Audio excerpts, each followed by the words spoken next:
uh, bear with me for a second here.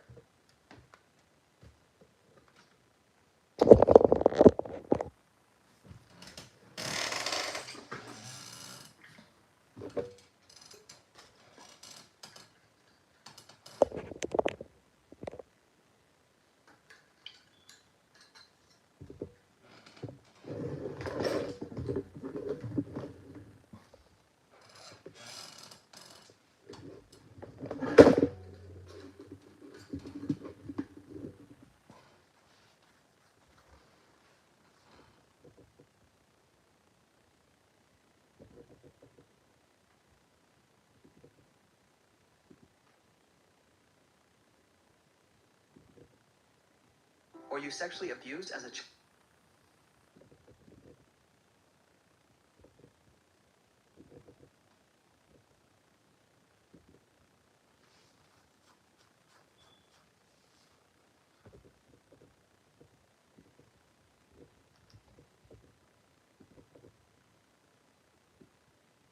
Hit that like button, hit that subscribe button. We're going to start in a little bit.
All right, we're going to start at exactly 60 seconds from now. Okay, we're going to start at the 4-minute mark. Excuse me just a second.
All right. All right, so let's do this. 5-minute mark. We're going to start at the 5-minute mark, so that's less than 30 seconds from now. All right. He says the race whisperer up early, getting after it once again. That's right. That's right, man. We're on in 10, 9, 8, 7, 6, 5, 4, 3, 2, and 1. So here we go. What are some of the most annoying things that you what are some of the most annoying things that you find about MMA Guru? Number one, he tries to cosplay the traditional man. I'm a Chad. I'm the traditional Englishman. I want England to be white again. Oh, but here comes Ariel Helwani, who I happen to have beef with. Okay, I'm talking about MMA Guru, the proverbial MMA Guru, not me specifically. But then he's over here making fun of him, regardless of whatever you got beef with MMA with Ariel Helwani, regardless of what beef you have with him, right? Is it right for you to make fun of Ariel Helwani for being 43 years old and having 3 kids? Is that right? Is that right? I mean, be honest about that. Let's be honest about that. Is MMA Guru really a conservative? Or is he cosplaying? You know who MMA Guru reminds me of? He reminds me of Kyle Rittenhouse. The only difference between him and Kyle Rittenhouse is that Kyle Rittenhouse actually has a body on his record. And MMA Guru could never say that. MMA Guru could never be gangster. He could never be a true man. He could never be a quote-unquote Chad. Because here's the thing, right? What are some of the biggest barriers? What are the biggest barriers for young men when it comes to dating? Okay? One of the biggest obstacles they have is, number one, status. Does MMA Guru have status? Yes, he does. Number two, money. Does MMA Guru have money? Yes, he does. So what's the problem? Why is he an incel? Why doesn't he have children? Why doesn't he have kids? Why does he go out of his way to make fun of another man who has 3 kids of his own, living the traditional Abrahamic lifestyle that is asked of him through the Jewish faith? And I'm talking about Ariel Helwani. Now, I told you guys, regardless of what you have to say about Ariel Helwani, he walks the walk in terms of being about Jewish, being about his religion, being about a trad man. Regardless if you think that Ariel Helwani is a Zionist shill, regardless if you think that Ariel Helwani is, what do you call it, a soft liberal, which, by the way, we don't even really know what Ariel Helwani's whole entire political apparatus is. We don't even understand the depth of what Ariel is in terms of what MMA Guru is not. Let's read these comments real quick. He says, the Race Whisperer is up, getting it early once again. Shout out to Victory. The Punisher says, Assalamu alaikum, brother. How are you? I'm very good, Punisher. Shout out to you, my man. Seen you a few times at the No Bromo, live stream. Shout outs to No Bromo. By the way, No Bromo is a UK MMA streamer, right? I like him a lot. I'm going to promote him because I want him to be the #1 UK streamer above MMA Guru, because guess what? He walks the walk, he talks the talk, and he actually trains. So I have a lot of respect for No Bromo MMA. So go check out his channel as well, and that is where the Punisher and I have been seeing each other over there. What up, Punisher? UK Mandem UK Driller says, you look like brother. Ew. Are you talking about that? Who is brother Ew? Are you talking about that Sheikh? Brother Ew. Who is this guy? Ah, yes, that's right. This is the guy that you're talking about. So I look like this gentleman right here. Okay. All right. Well, I'd say that's not a pretty bad compliment, right? I mean, this guy seems to have, a lot of T-shirts named after him, or, at least making that brand, what it is, especially when he went, ew. Yeah, shout out to you on that. I didn't even realize that. He says, hey, Jim, shout out to you. He says, Rittenhouse is the man. Oh, is that right, Katie Betts? You think Rittenhouse is the man? Well, I tell you what, man, regardless of what you think about him, regardless of what you think about Kyle Rittenhouse, right? Unlike MMA Guru, he has a body on him, and, well, he's got a body on him in more ways than one, if you know what I mean. But anyways, Guru is as soft as a baby shit. If he's not behind the screen in the comfort of his home. There you go, right? I told you guys, I've emphasized this. I go outside, right? If you guys have seen my live streams here, I go to lowrider shows. I've taken you guys there. I've taken you to Kings games. I've taken you guys, to the hood. I've been to, multiple hoods, as a matter of fact. And, I film it right outside with no care in the world. And that's what it is. He says, why doesn't he have kids make you an incel? If Guru is an incel, which I don't know if he is, it is because it's simply because he's not rich and famous enough to make up for his physical unattractiveness. I'm going to answer that in a second. Let me read this. Jordy MMA says, wish they'd announce Pereira's going to heavyweight. They will. They will. I think that is what is going to happen. And for sure, he's going to fight for a title right up there. Okay, so Katie Betts, let me address your question real quick, okay? Hold on a second.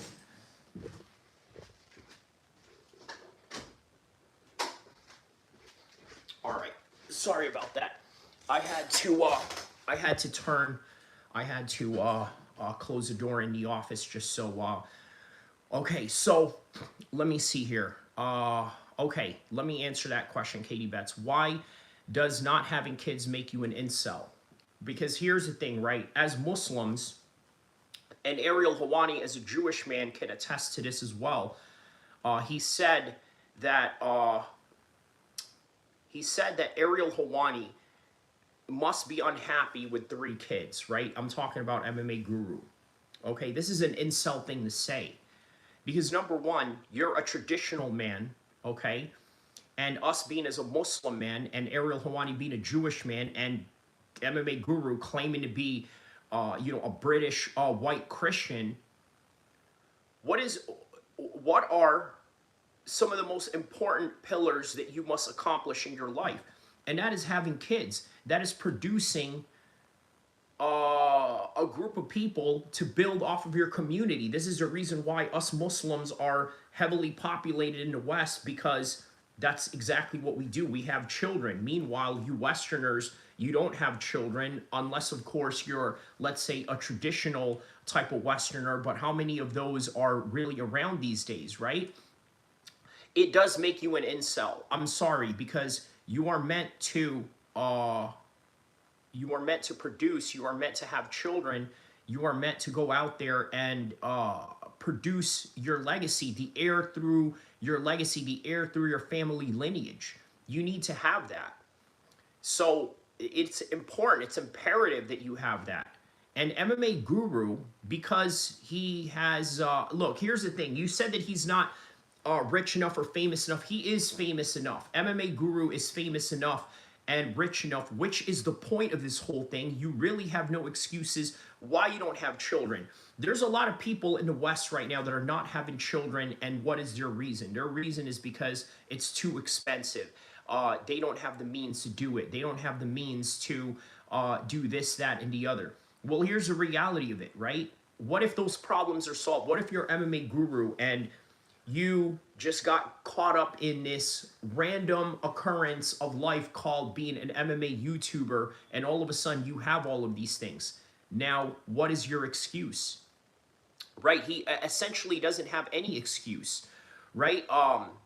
Now, you're saying, the physical unattractiveness that, let's say, MMA Guru has. Well, I got to be honest with you, that is in the eyes of the beholder. I'm not one of these guys that rates other guys or this and that, which is kind of weird. There's a lot of guys out there that, either rate themselves or rate other people or this and that. I don't do that, right? I can't tell you whether MMA Guru is attractive or unattractive. That is for the eyes of the beholder. That is for the eyes of a woman. And quite frankly, there's not a lot of, look, I don't know what his daily occurrence is. That's not for me to really decide one way or the other. But the fact remains, the guy doesn't have children. The guy will never have kids. And quite frankly, it is a result of the type of generation that he is living under, right? We're going to emphasize that more than anything, right? Because more than this is an MMA Guru problem, this is more so a generational issue. Jordy MMA says, okay, yeah, we announced that. He says, Assalamu alaikum, brother. How are you? Shout out to you, Lib. Let me know what part of the world you are from. Katie Obet says, I'm comfortable enough with my sexuality to rate other guys. Well, that's you, man. You know, that's not something that I would necessarily do. But once again, right, it is in the eyes of the beholder. So, you know, this idea that when we call someone unattractive or this and that, well, you know, there's going to be 7 or 10 other people that are going to find that person attractive regardless, right? Whether you think it or not, right? And once again, it is in the beauty is in the eyes of the beholder, as they say. But if you feel comfortable doing that, that's your own thing. That's not something that I would do. That's not something that I necessarily am motivated to do or say. Of course, you can say, all right, you know what, you know, you're looking fly today, or you're dressing nice, or, you know, your haircut's looking good, or, you know, this, that, and the other. Yes, you could say these things, but, you know, to the actual rate of, you know, saying that he's attractive or unattractive or scaling somebody from 1 to 10, that's just not something that I would do. What I can measure is the fact that Ariel Helwani has 3 kids and MMA Guru has absolutely 0. So what does that tell you? That tells you that MMA Guru is an incel, and I think it's not necessarily his fault. Now, I know that the thumbnail and the title of this whole entire live stream seems very inflammatory. Welcome to YouTube. Inflammatory statements and headlines and titles is exactly why you guys tap into every single channel in YouTube regarding MMA, and if not regarding MMA, regarding the drama surrounding MMA. So therefore, I have to sensationalize it, but the fact remains, MMA Guru got 10-7 by Ariel Helwani. Okay, he got 10-7 by Ariel Helwani. Because first of all, your response is, you have 3 kids and you're 43 and you must be miserable. Look, here's another thing I want to address, right? You ever met that uncle that never had kids? The rest of the family has kids. Your brother has kids. Your cousins have kids. But then there's that one uncle that doesn't have kids. Oh, he's the cool uncle. Haha, he's the cool uncle. He doesn't have kids and he's single. This and that. No, the reality is that you are a lonely man. You are a lonely man, and you somehow compensate it for being, oh, I'm the cool uncle. I'm the cool uncle. Well, no, not exactly. You're the uncle that gets rejected at the club. You're the uncle that, you know, had failed multiple marriages. You're the uncle that really, I mean, at least within the eyes of the beholder of women, are not attractive. So therefore, you have to be the cool uncle of the family. You have to be the guy that, you know, babysits, you know, one of your brothers when, let's say, the other brothers are hanging out in the backyard having a beer or this and that. That's you in a nutshell. So, yeah, man, what the hell? Tracy from daycare says, hey, Boo, thanks for the childcare. Just bought some red bottom. Yeah, I have no idea who that person is from a can of paint. I mean, that's a weird thing to say. But anyways, you're helping the algorithm.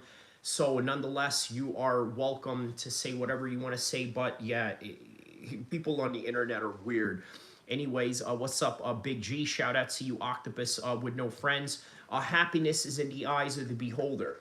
So Katie Bet says happiness is in the eyes of the beholder. So here's the thing, right?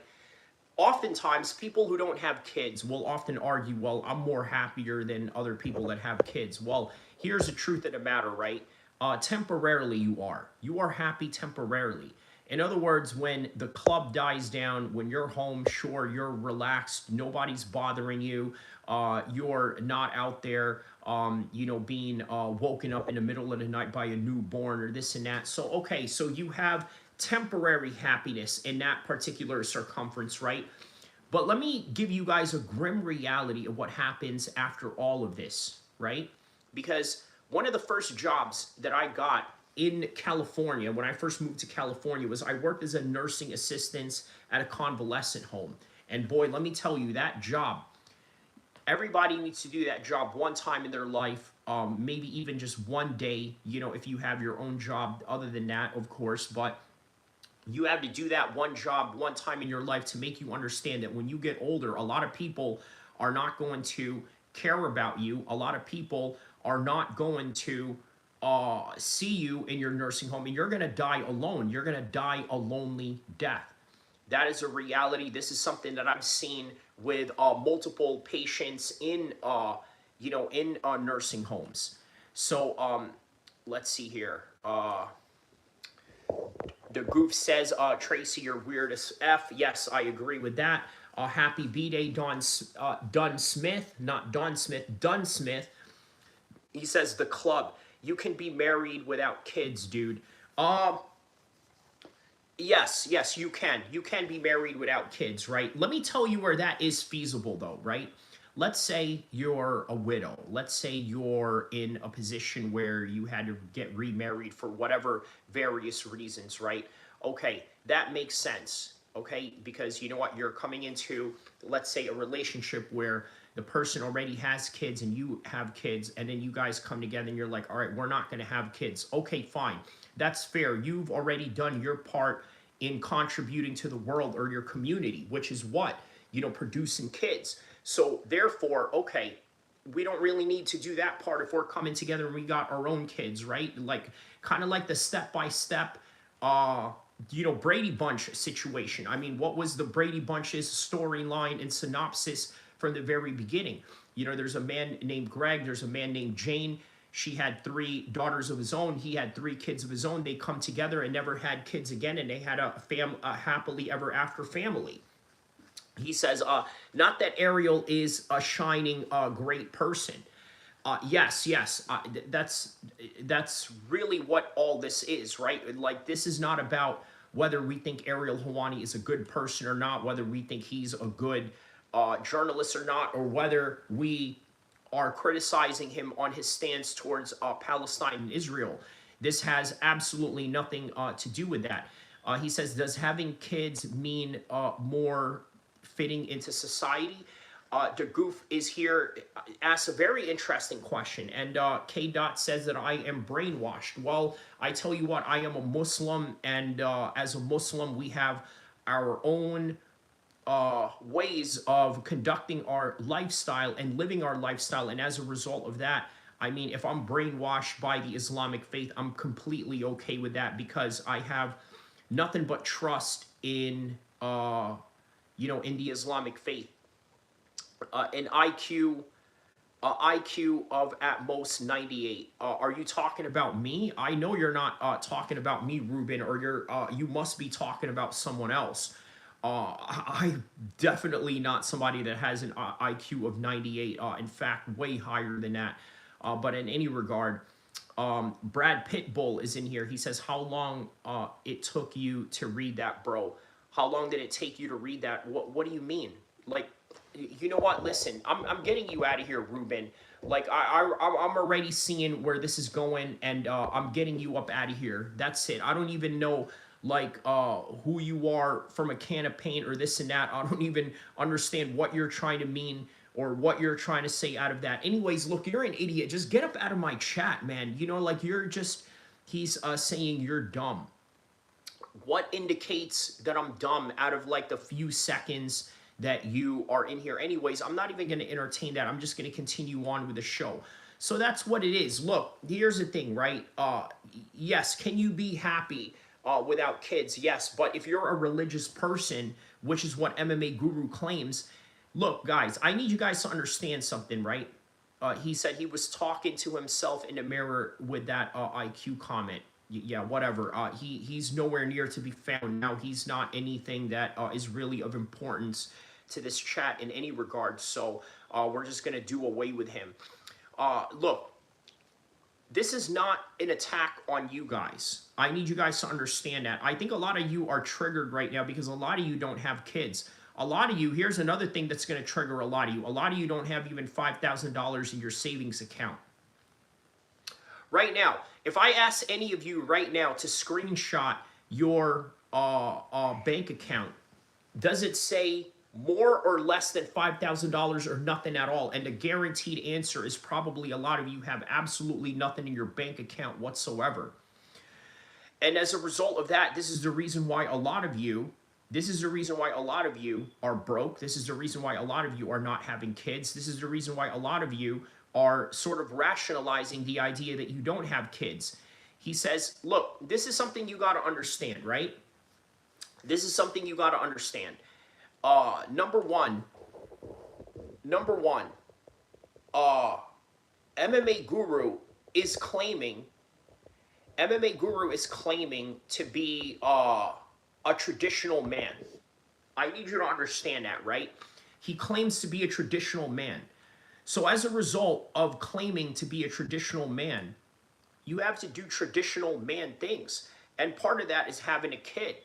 And you make fun of Ariel Helwani for not having a kid?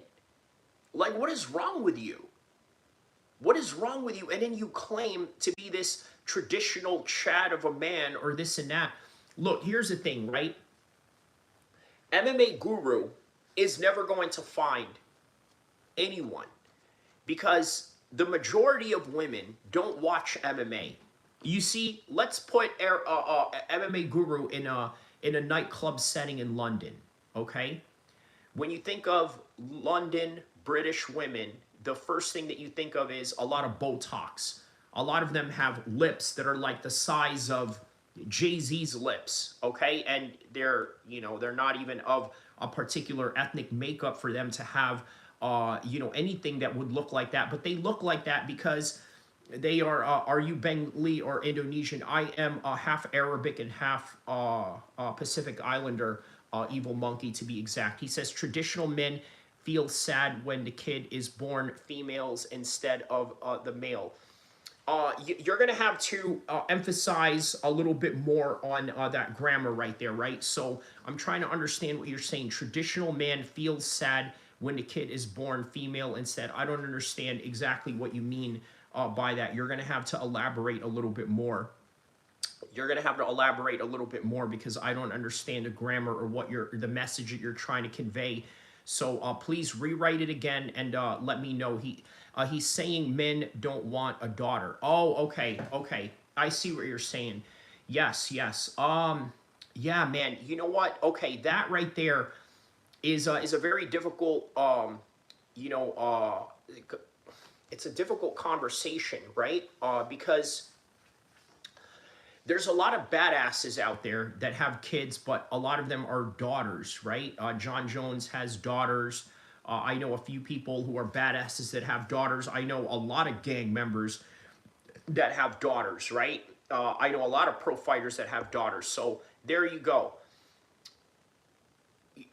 The one thing you got to understand, though, is a male is an important factor of recreating your legacy in the future generation. So yeah, in that regard, I can see and understand why that would be the case. But by the end of the day, it is Allah's will. It is Allah's will by the end of the day.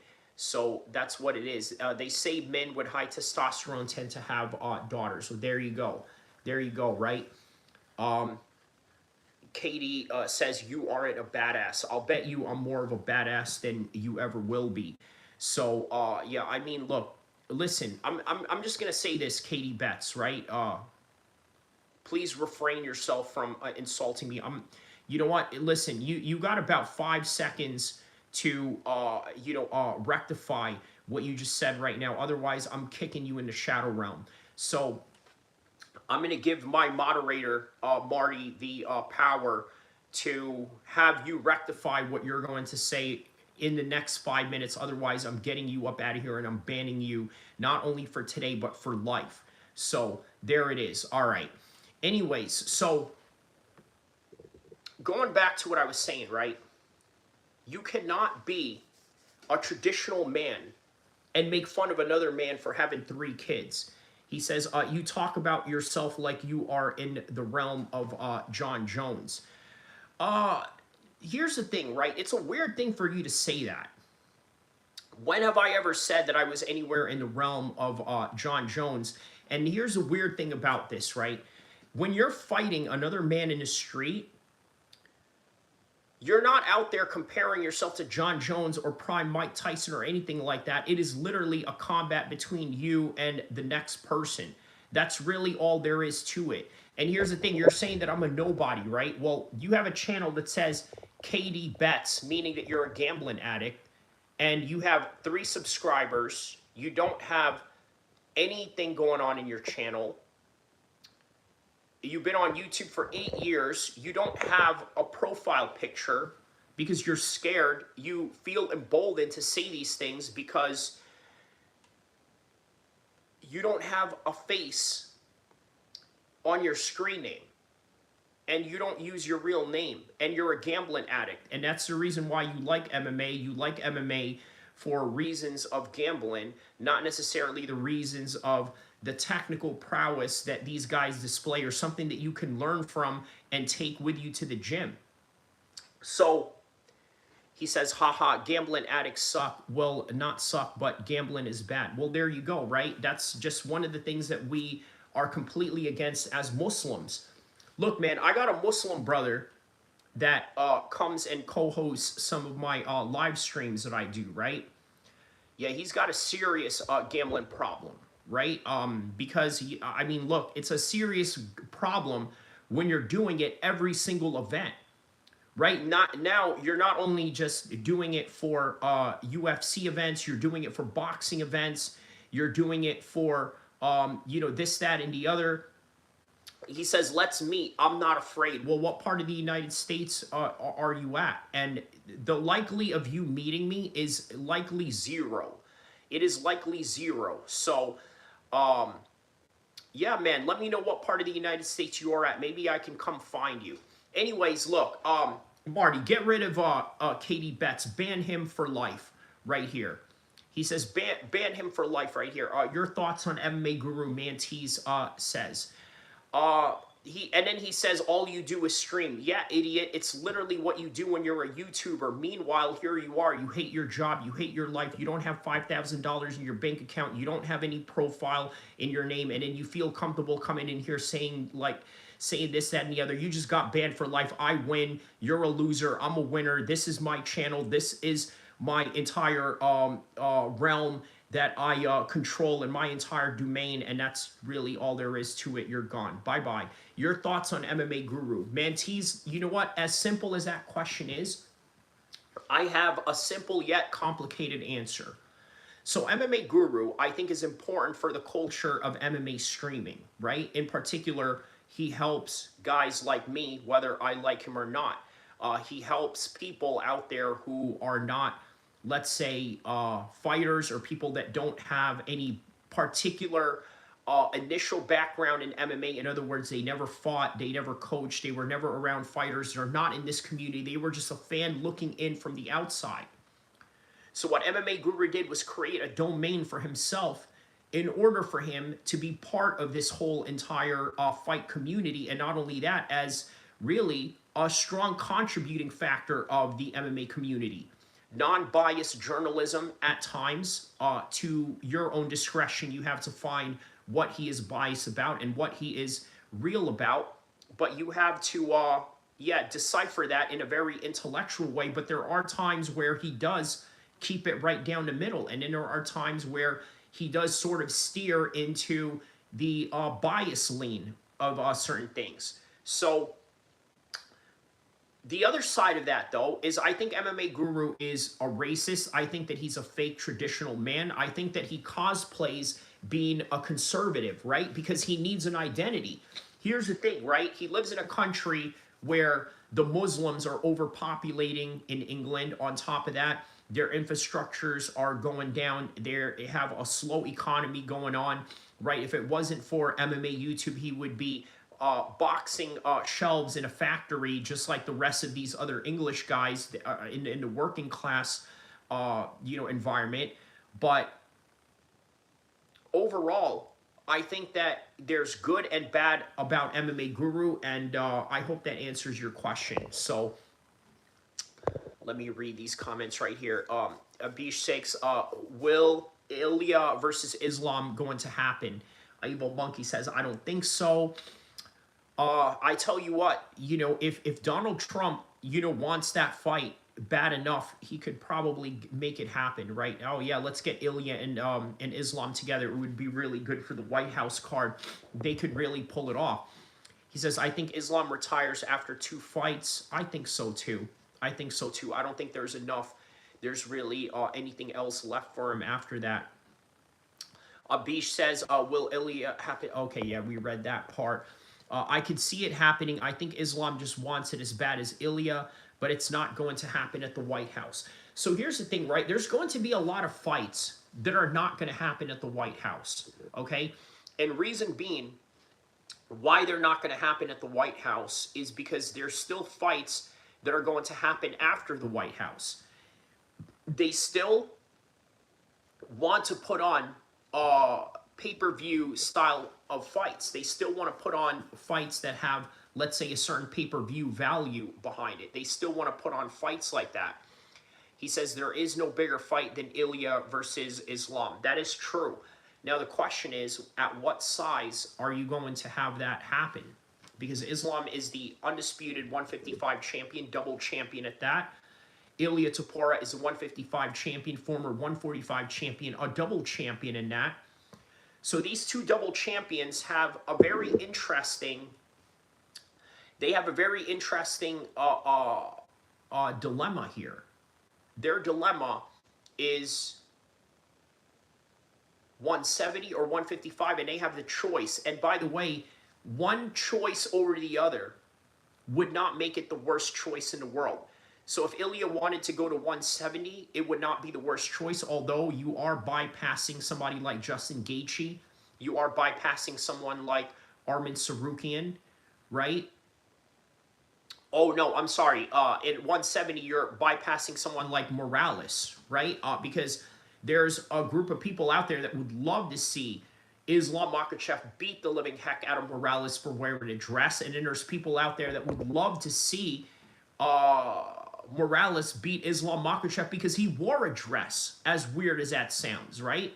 A lot of you guys, this is the truth about a lot of you guys, right? The reason why a lot of you like Morales is because you see this Muslim champion who's no nonsense with none of this gay stuff, and then you see this gay, zesty looking Morales dancing around in a dress in what it looks like to be some Puerto Rican day parade or some, you know, Hispanic day parade that he has going on, and then you guys like him for that reason.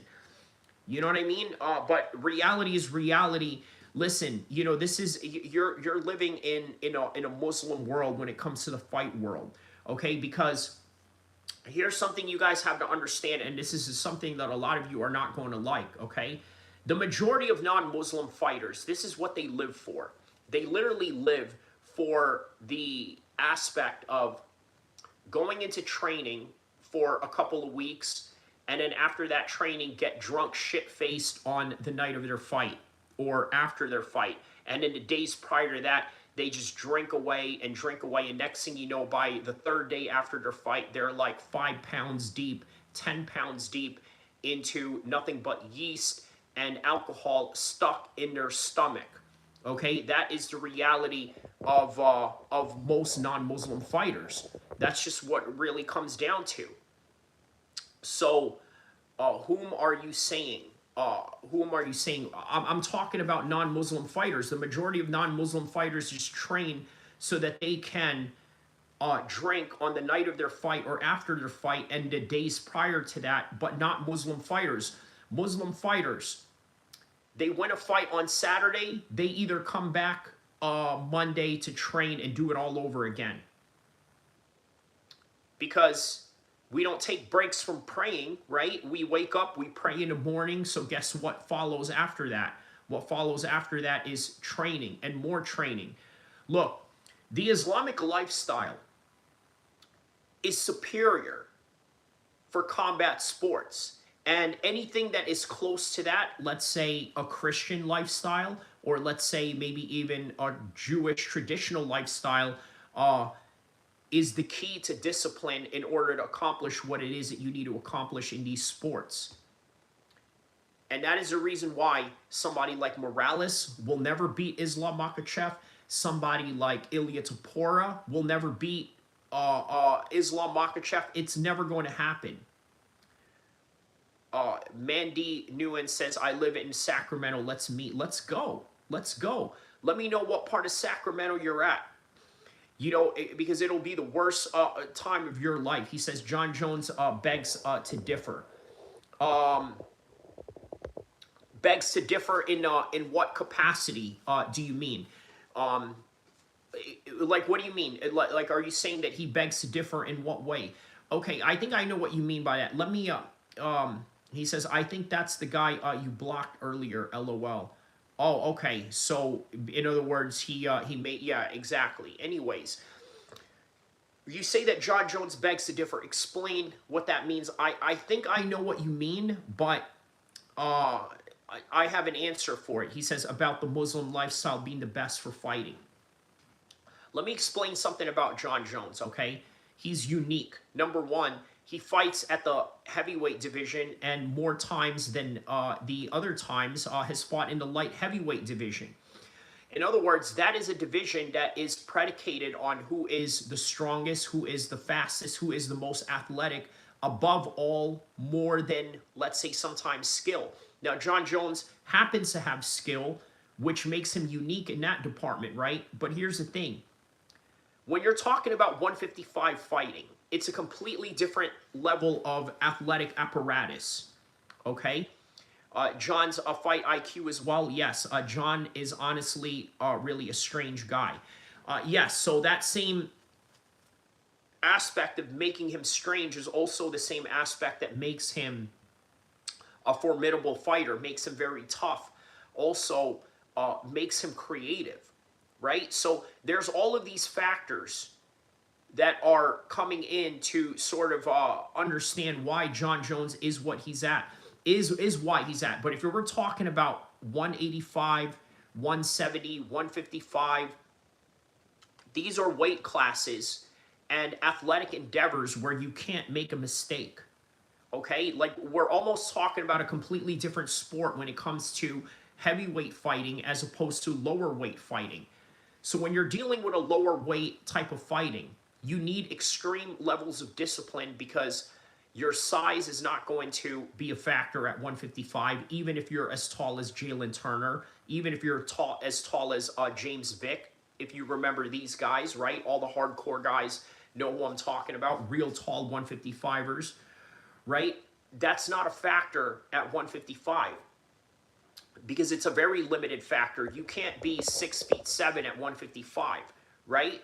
You can't be over 200 pounds at 155. You don't have 1,000 pounds of knockout pressure the way that a heavyweight does in those lower weight classes. So that's really what it comes down to. Video Gamer says, bro thinks he's Khabib. Well, since your name is Video Gamer, you think you're every other character that you play online, right? You think you're a real-life GTA character. You think that you're a real-life Special Forces soldier because you play Call of Duty. You are a video gamer. What exactly do you mean that you think that I'm Khabib? Like, it's a very dumb and low IQ statement for you to make, Video Gamer 13. What are you, some sort of, like, underage gamer? You call yourself Video Game 13, or is that some sort of like gang insignia that you have going on where, you know what, I'm going to call myself Video Gamer with my gang numbers right on it, 13 on it, so I don't know what you're talking about. He says, we have this black dude that's 6'3", makes 55, he's going to be a problem. Yes, guys that are that tall at 155 are usually going to be a problem. I agree with Evil Monkey on that. I think John Jones's biggest asset is his fight IQ. Yes. So that's another thing that John has going for himself. Yes, he has a fight IQ, right? So also, you got to understand, right? You know, John does have a disciplined side to him. It may not seem that way in the Alexander Gustafsson fight. It may not seem that way in the Dominic Reyes fight.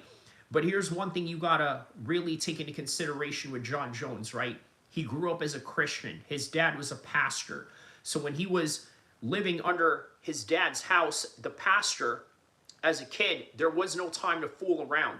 There was none of this, oh, you know what, I'm gonna go out and drink, I'm gonna go out and party or this and that. No, You know, you're going to read the Bible, you're going to wrestle, and that's it. That was John's lifestyle all throughout his adulthood, which cultivated him as the mixed martial artist that he is today. What exactly do I mean by this? Well, let me give you an example. When Ryan Garcia went into the Devin Haney fight, we saw him drink beer. We saw him eat food that he shouldn't be eating during camp, and he beat Devin Haney's ass anyway, regardless of, look, and I'm a Devin Haney supporter, right?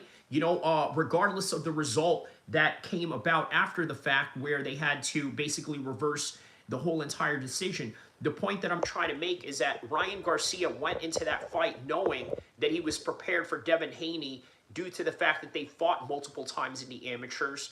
And speaking of amateurs, Ryan Garcia had a lifetime of getting ready up until that point. He says, you don't want to get into the octagon with me, boy. Well, here's the thing, right? Let's go through channel activity again. Once again, this is a guy that really doesn't have any traction going on in, you know, online, right? Doesn't really have a profile pic. I don't even know if that's your real profile pic that you have going on. Dude, you're a random. You're a random. Like, get over yourselves, guys. You know what I mean? Like you're over here trying to challenge me to a fight that you know is never going to happen. You know, I could easily pull up your email right now, and before you know it, I might just send you a contract through that, and you probably won't even respond to me. Like, you guys do not realize, like, look, I live in, he says, I'm a double champ. All right, well, here's what it is. I'm going to double tap you up out of here. You got sent to the Shadow Realm. Fuck! He says he always trolls in here. He says, you mean douche Trump? Who's douche Trump are you talking about? Oh, who's douche Trump? You gotta yeah, explain that one to me right there. But yeah, anyways, yeah, John Jones is different. He says he's a double. Oh, okay, because he says he's a double champ. Got it.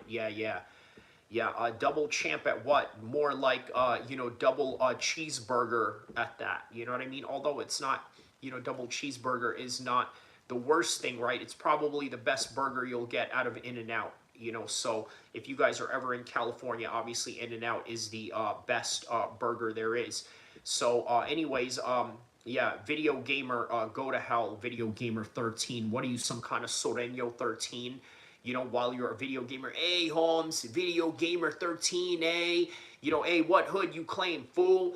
Video Gamer 13, eh? Man, fuck you out of here, bitch ass motherfucker. Anyways, yeah. I want to try In-N-Out so bad. Yeah, it's good, man. I'm surprised they don't have it in other states, right? I don't know why it's just specifically in California, but yeah, they really need to expand in other states. White Castle as well, although White Castle, to be honest with you, is really, like, it's really crap food. It's just, it's bad.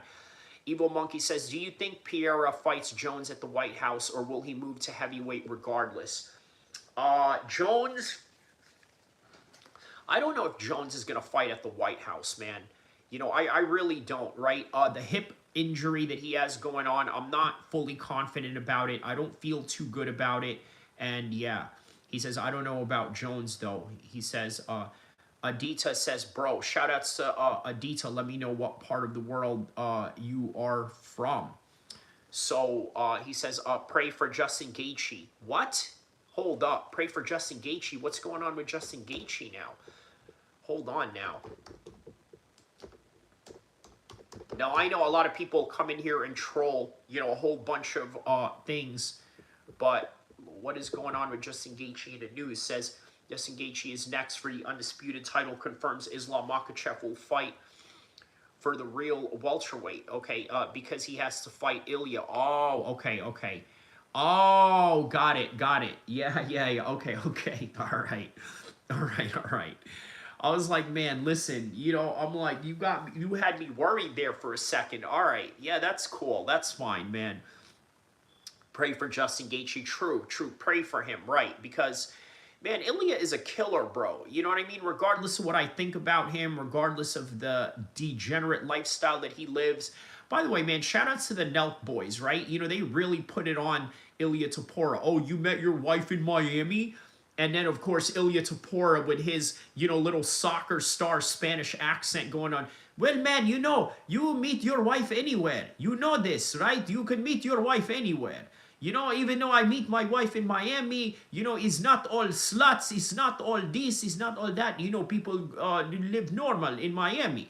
You know, they go to work, they go to this and that. You know, they go to all types of things. He says, I don't want to see him get okay, yeah.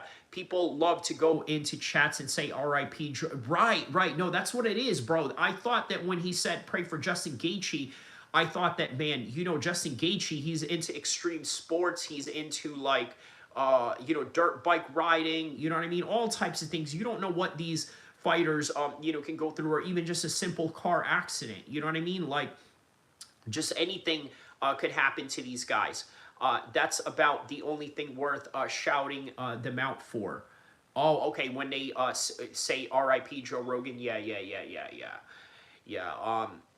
Okay, so Daniel Cormier explains why Justin Gaethje title shot worked out well. Okay, so despite the criticisms surrounding the interim title at UFC 324, Daniel Cormier thinks hold on, it's covering the ad right here. Thanks, everything worked out perfectly. Many fans and pundits took umbrage with Arman Tsarukyan's 23-3 MMA record, 10-2 in the UFC, not being a part of the interim title fight, and UFC opting to go with Justin Gaethje versus Paddy Pimblett. But Gaethje defeating Pimblett to claim the interim belt last month at the T-Mobile Arena. Cormier said that the UFC has another American champion. Gaethje expects his title unification bout with lightweight champ Ilya Tapora at the White House. Again, they are going into this whole ADD gang strong in this morning. He says, no, shouting out the Nelk boys for calling Ilya for fighting his wife in Miami. Yeah, man. I mean, look, here's the thing, right? You know, most people that are from Miami, most people that are from LA, most people that are from New York, you know, they're not going to be good women. They're just not, right? They are not taught to be good women. Look, here's the thing. Man, I don't want to get into this red pill conversation, this and that, but let me just say that, yeah, don't go with anybody from the city. Simple as. Adita says, I don't know why Ilya is scared of Arman. He can win. We all know. Well, that's the thing. We don't know if he can win, right? You see, Arman Tsarukyan constantly surprises us with the grappling competitions that he does, right? Out grappling Lance Palmer the way that he did. The type of performances that he puts on in the octagon, choking out Dan Hooker the way that he did, right? I mean, there's just all types of things that can really deem Arman Tsarukyan dangerous. And then he gave Islam Makhachev the hardest fight of his life. So there you go, right? This is a very difficult person to fight. So, yeah, man. Miley Musashi just called out Arman. Oh, okay, Mikey Musashi, you mean. Okay, you call him Miley as sort of like, you know, a pun and, you know, a tribute towards, what's her name? Miley Cyrus. Got it, okay. Mikey. Okay, so that was a typo. You didn't actually mean to call him Miley. Let's just go with that. Miley Musashi, right? Yeah, the BJJ guy, I think it was an autocorrect. Yeah, isn't he like a 125er or something like that? He's awfully small, isn't he, right? So I don't know. Yeah, man, Arman's gonna get him, bro. Arman would probably submit him. No, it's a pun. It's a typo. No, it's not a pun. It's a typo. Got it. Okay.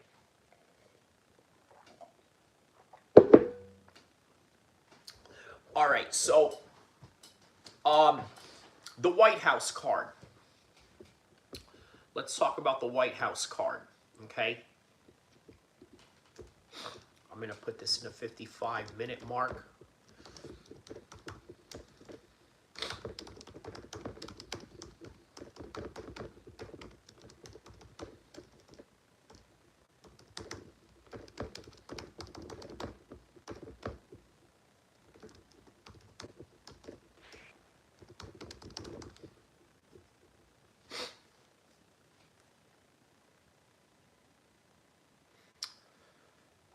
When do you think they will announce the first fight of the White House card? Okay, I'm actually going to answer that question right now.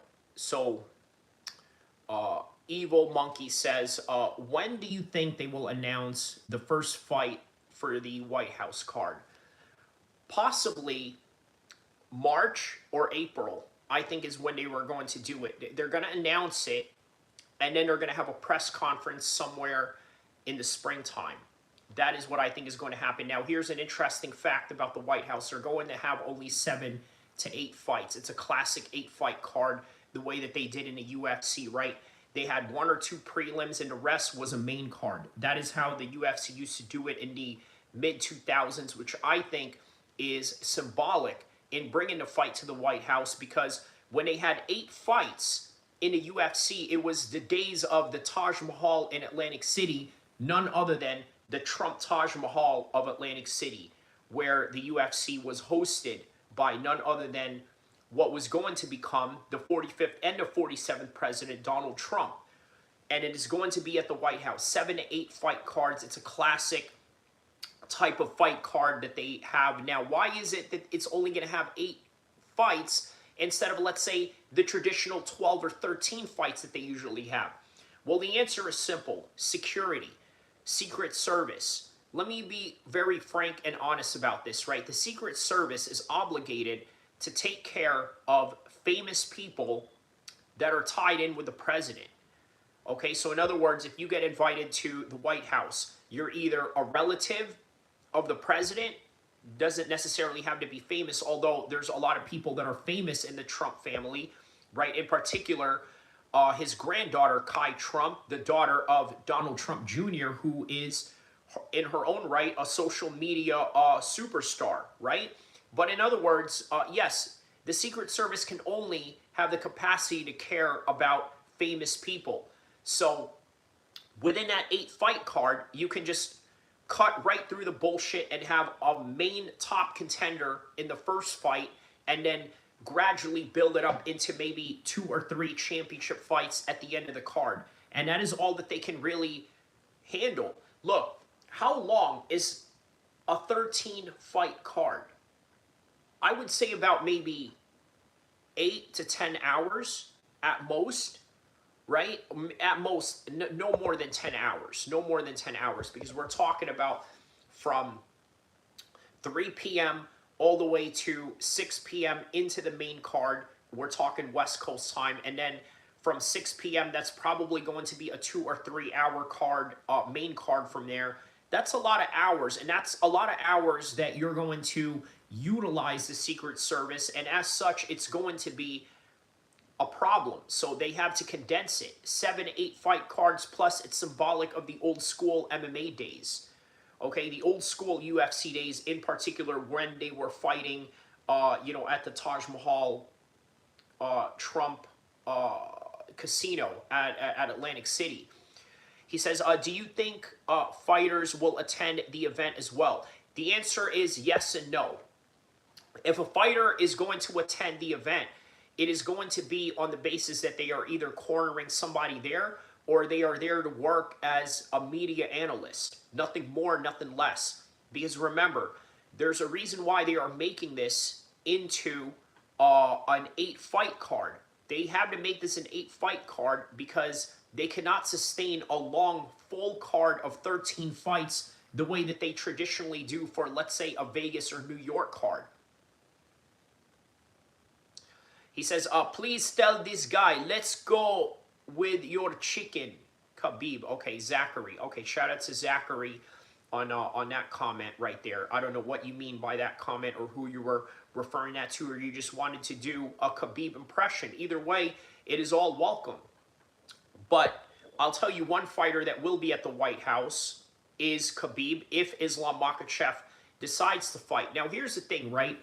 I never thought Islam Makhachev would fight at the White House, although recently he did say that he is down for it. But at the same time, Khabib did say he doesn't want Islam Makhachev to fight at the White House. And I made a video about maybe a couple of months ago regarding that particular topic, why he doesn't want to fight at the White House. You guys can go check that out and see exactly why Islam Makhachev doesn't want to fight at the White House, a lot of it has something to do with political reasons, right? But maybe he will bypass that political reason and maybe he'll go for the glory and the historical significance behind this card. He says, Zachary says, Islam Makhachev is the best fighter in the UFC right now. Yeah, pound for pound number one. I would say between him and Ilia Topuria, right? Which is the reason why we are adamant in wanting to see this Ilia Topuria fight so bad. It's the caucus mindset is the win. Okay, we'll elaborate on that a little bit. What is it about the caucus mindset that is a win? Is it the fact that they are strong-minded, that they have a certain type of plan, they have a certain type of strategy that has worked over the years? Let me know what you mean by that, by caucus mindset is a win. Evil Monkey says, how many title fights do you think will be held at the White House? Probably 2, if not 3 the most, right? So 5 would be, let's say, a main card fight, and then 3 of them would be a title fight. Yeah, so something along those lines, right? And remember, the fact that this is not going to be a traditional pay-per-view type of setting, right, where you have a 3 p.m. prelim and then a 6 p.m. main card, right? Not in those traditional sense. They can just go through a whole entire card without any prelims or main cards or anything like that, and then just start from fight number 8 all the way to fight number 1, right? In the reverse order of things, right? Okay, hard work and commitment, brother. Okay, so that's what you meant. Monkey says, I think that the lightweight title will most definitely have to be one of them. Well, in other words, Ilia Topuria is going to be in that card, right? So here's a scenario that I see, right? They want to save Islam Makhachev and Ilia Topuria later down the road, because remember, it's just like the WWE model, right? What do I mean by the WWE model? Well, at WrestleMania, you don't get the definitive storylines or the storybook endings that you usually look for, right? You don't usually see that.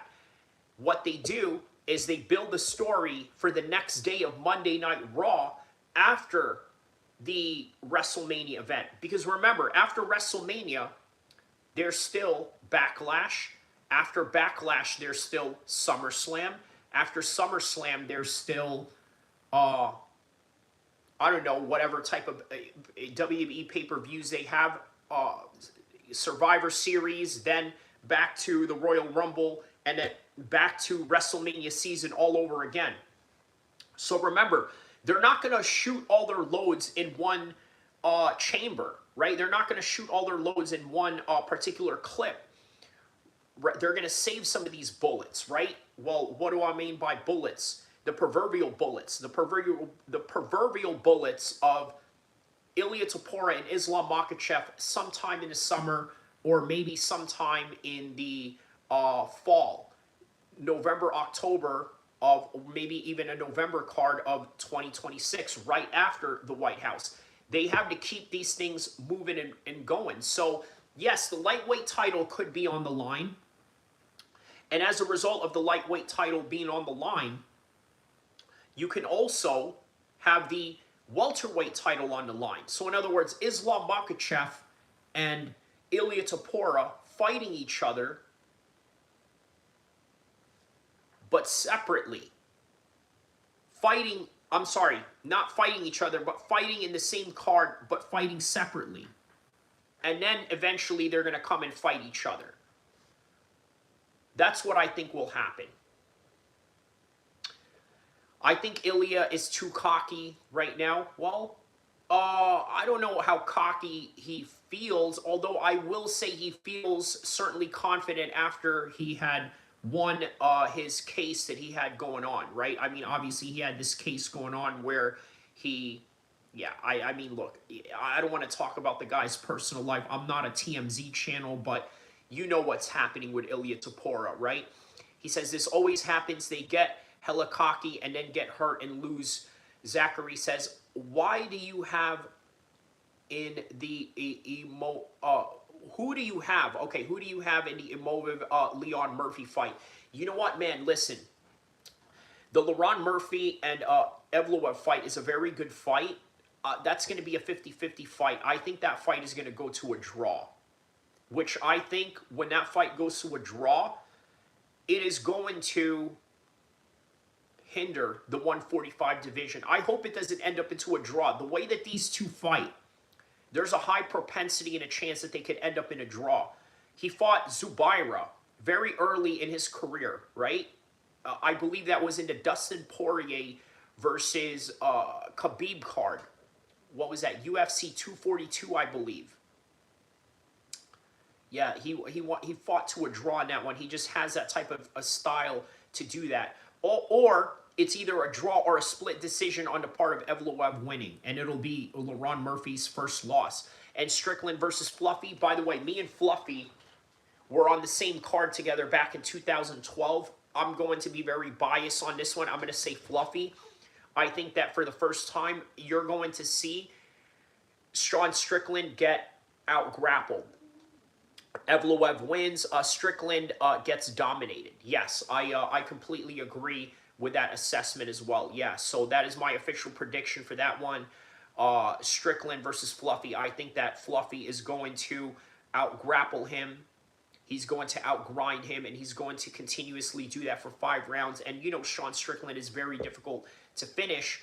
So as a result of that, I think, yes, I think Fluffy is going to come out with the victory on this one.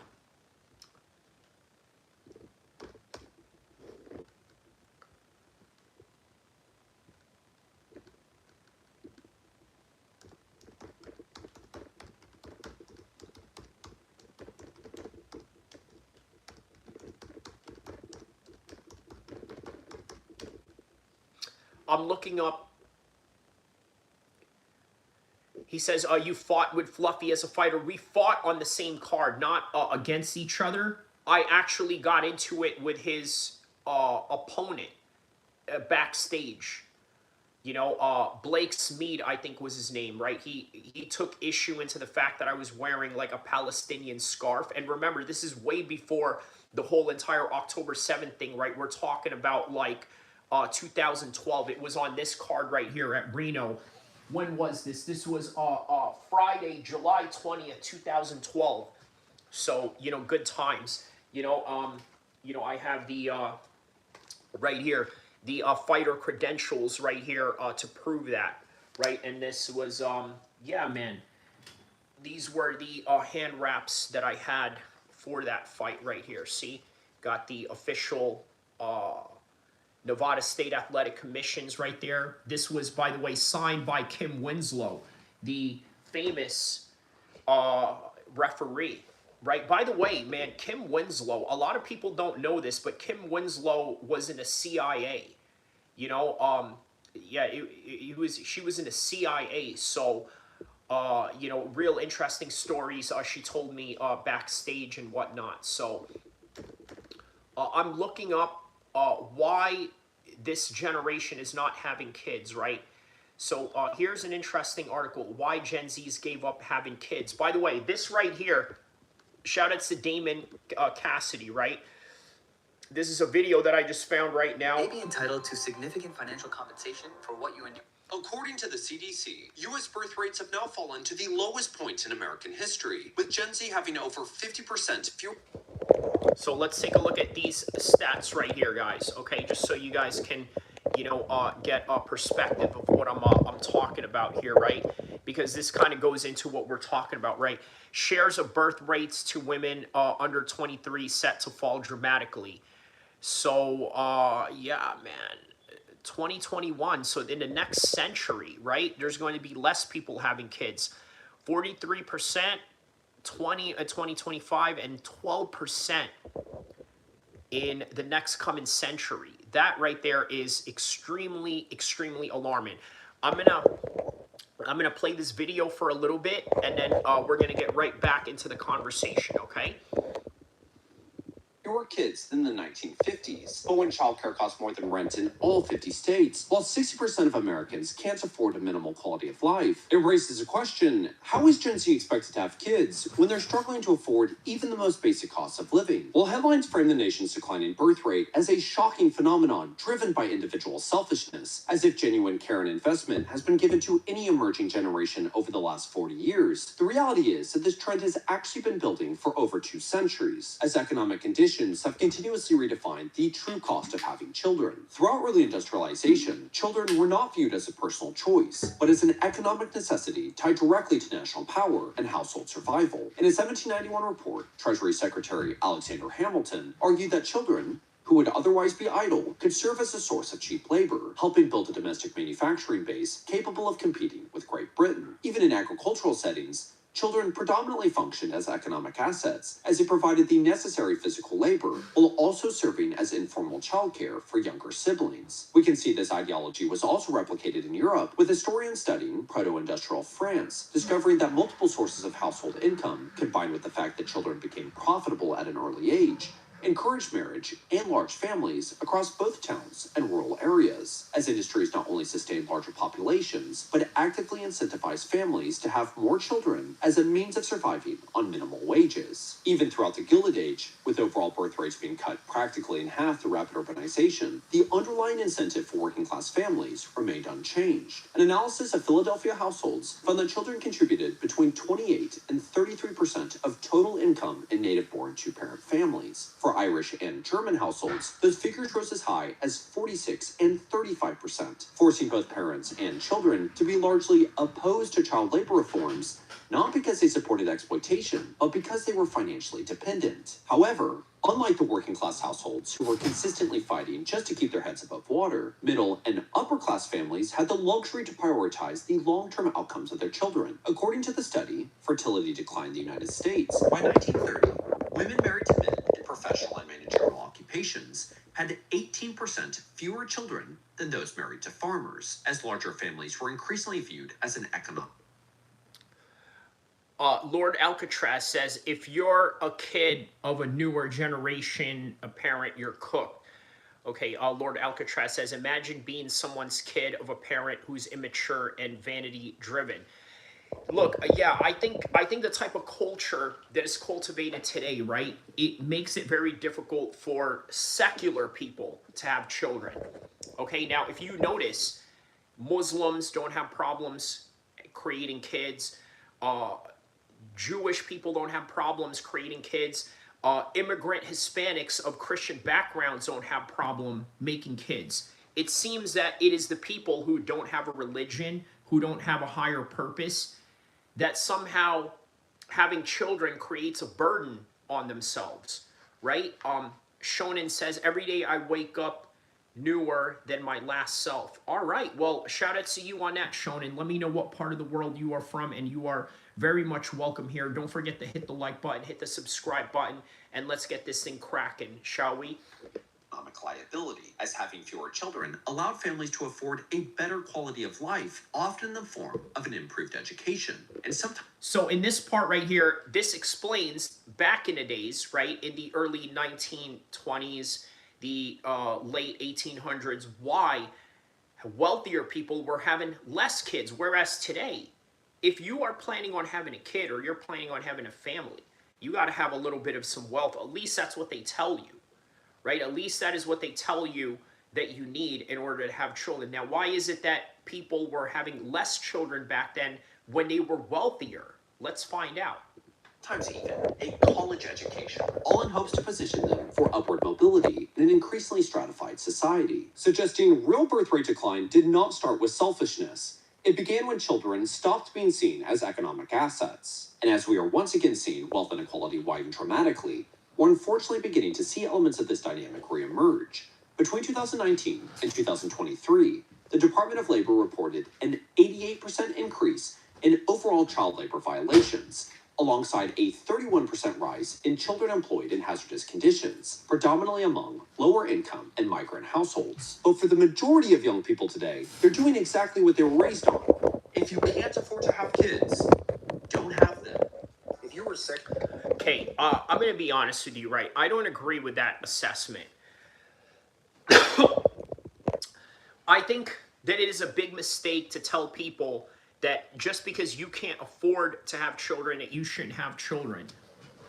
As Muslims, we believe that it is Allah who provides.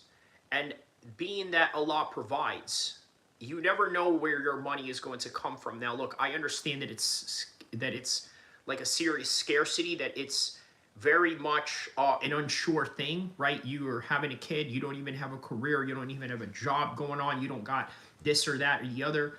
Allah provides in some kind of way. You have to trust that. And by the way, a lot of Muslims have that mentality, right? That's why they have kids, regardless of whether they are living like the kings of Saudi Arabia or they are living in the destitute slums of Chicago, Germany, or England, or whatever part of the Western world a Muslim goes to. Lord El-Kheer says, I think them ending child labor was a huge L. Think if you're working at a young age, you want to work more or be more inclined to work in life. Well, here's the thing, right?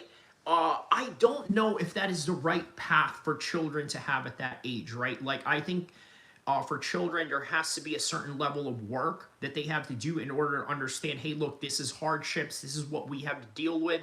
But at the same time, there has to be a balance of allowing them to be a kid, right? I think that there has to be an allowance of allowing your kid to have those long hours of being on, you know, their Xbox or PlayStation, right? Or having long hours to explore out into the world, trying to find out what it is that they want, right? Playing cops and robbers. Is that what you want to do? Do you want to be a doctor? Do you want to be an engineer? Do you want to go out and build blocks while you're outside, and then it forces you or motivates you to one day have a career in you know, the construction field, or the career in engineering, or a career in some sort of motivational factor that gets you into, you know, using your hands, right?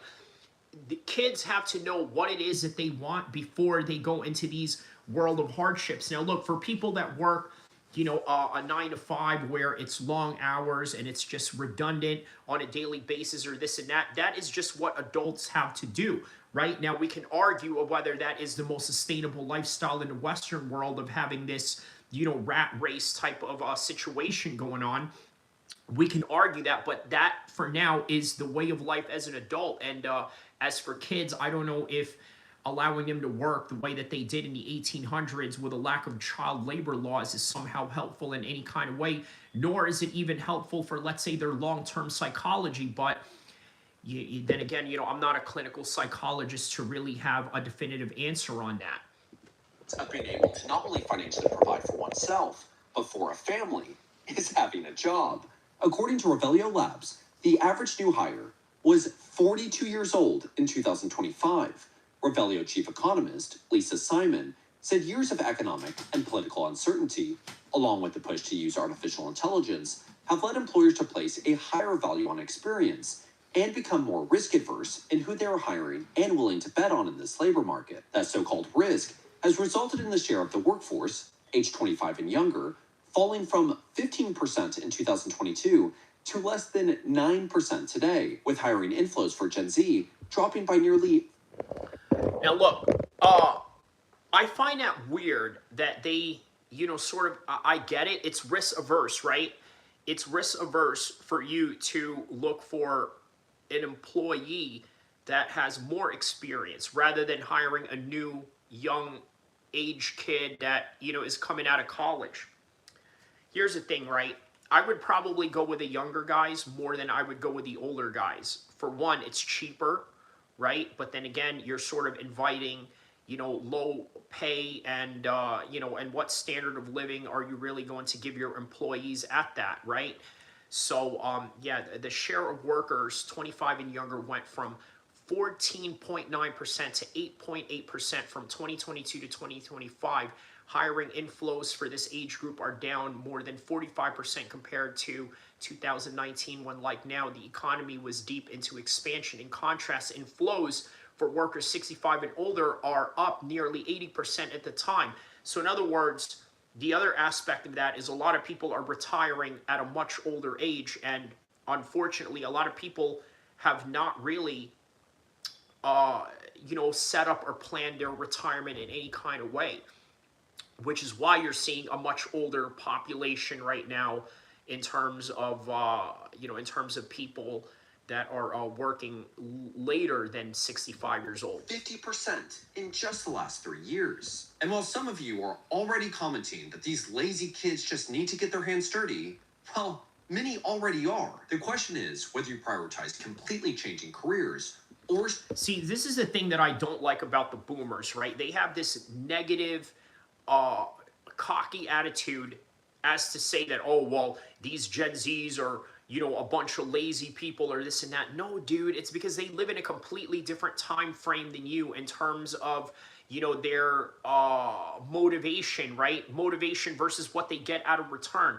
Like this idea of like, oh, go work hard and this and that. Well, what exactly are you working hard for? Right? And that's something that we don't really teach a lot of kids, right? We just teach the kids work hard, but work hard at what? And at what result are you trying to get?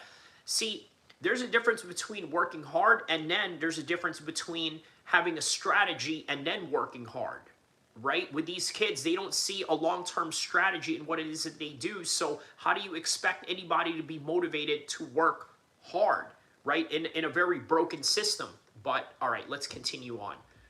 Starting a family without any form of job stability. Now, traditionally, another way to overcome a failing job market was to go to college. But unlike a minimum wage worker in 1989, who could pay an entire year of tuition, fees, and room at board with roughly 24 and a half hours of work a week, a Gen Z student today would need to earn $21.27 an hour to do the same, with nearly 40% of the entire American workforce earning less than $22 an hour. And while Gen Z is on track to become the most educated generation in history, the outcome has been higher unemployment than those without degrees, alongside increasing displacement. Okay, so that's an interesting take right there, right? Let's hear this again. $22 an hour. And while Gen Z is on track to become the most educated generation, most educated generation of all time, right? History, the outcome has been higher unemployment than those without degree. Yet there's higher unemployment. So a couple of things about that.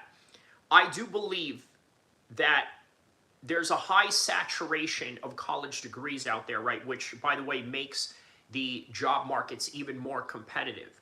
But here's the thing that a lot of college kids don't understand about college, right? And this is something that I understood about college as soon as I stepped into college, way before anybody else, right? Because before college, I was already networking. I was already running, businesses. I was already doing things in the car dealership businesses and things of that nature. So I understood networking and, being able to have, the right guys around you, right? Being able to build that network. This is what you got to do in college. You got to meet people that are movers and shakers, right? You got to find people that are going to give you internships. You got to find internships that are going to lead you into certain job qualifications or job networking.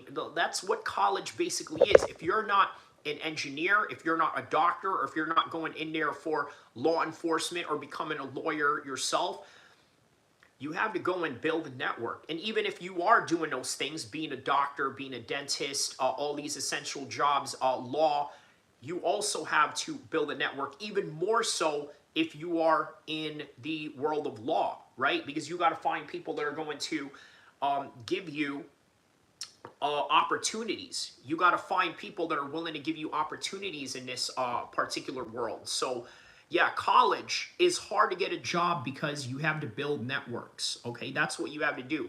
When I was in college, what I met were people that were in the sports industry, people that were in public relations, people that were in politics, right? I got to do a bit of some internship with a California state assemblyman, right, by the name of Brian Mainshine, right? He was a former Republican who decided to become a Democrat because he didn't like the direction the Republican Party was going in particular with Donald Trump as the leader of that. So it got me some connections in that world. It got me some connections in the sports world, right? It got me some connections with people that are, let's say, you know, with the Sacramento Kings or other sports teams and things of that nature. So, all right, let's continue on here. Alongside increasing displacement. So that's what you got to do. You have to build a network. Now, here's the thing. A lot of these Gen Zs, okay, they go into school and into college without really doing the legwork of networking. Networking is what you have to do to get these jobs. And unfortunately, a lot of people are impotent, incels, shy, introverted, and this is going to be very difficult for them to do so.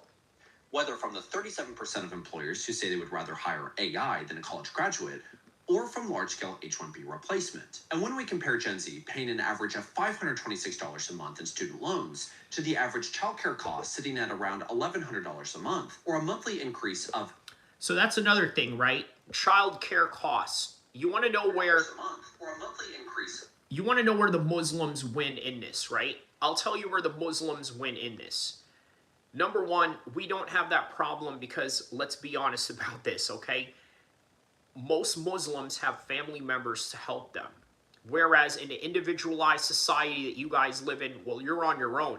You got to go out and get your own babysitter or this, that, and the other, right?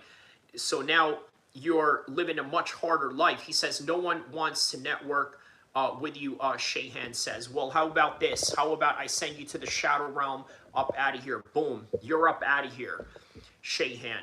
I mean, what a bum you are, man. What a bum you are. Let's go take a look at who this guy is. Oh, look, there you go.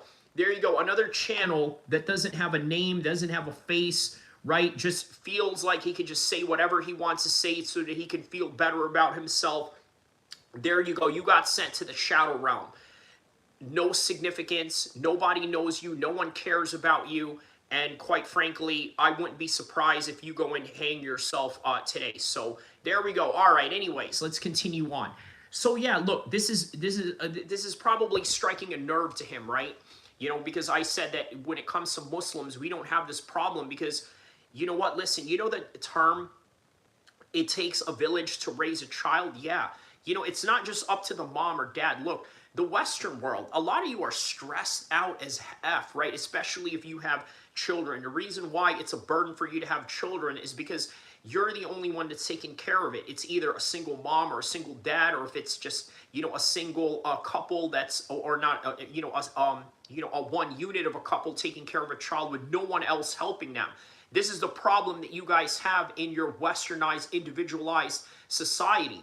And then you see a Muslim like me, you feel triggered by it. You feel triggered by the fact that I have to remind you of these things, and you feel bad about it because you know the reality of how much your life sucks. Ouch. And then here's another thing that sucks about your life. You don't have $5,000 in your bank account, in your savings account. Imagine that. Imagine that. You don't even have a minimum of $5,000 in your bank account. And then you have the nerve to come in here and talk smack to me just to feel better about yourself when you don't even have $5,000 in your bank account. Do you not understand that? Like, here's the thing, right?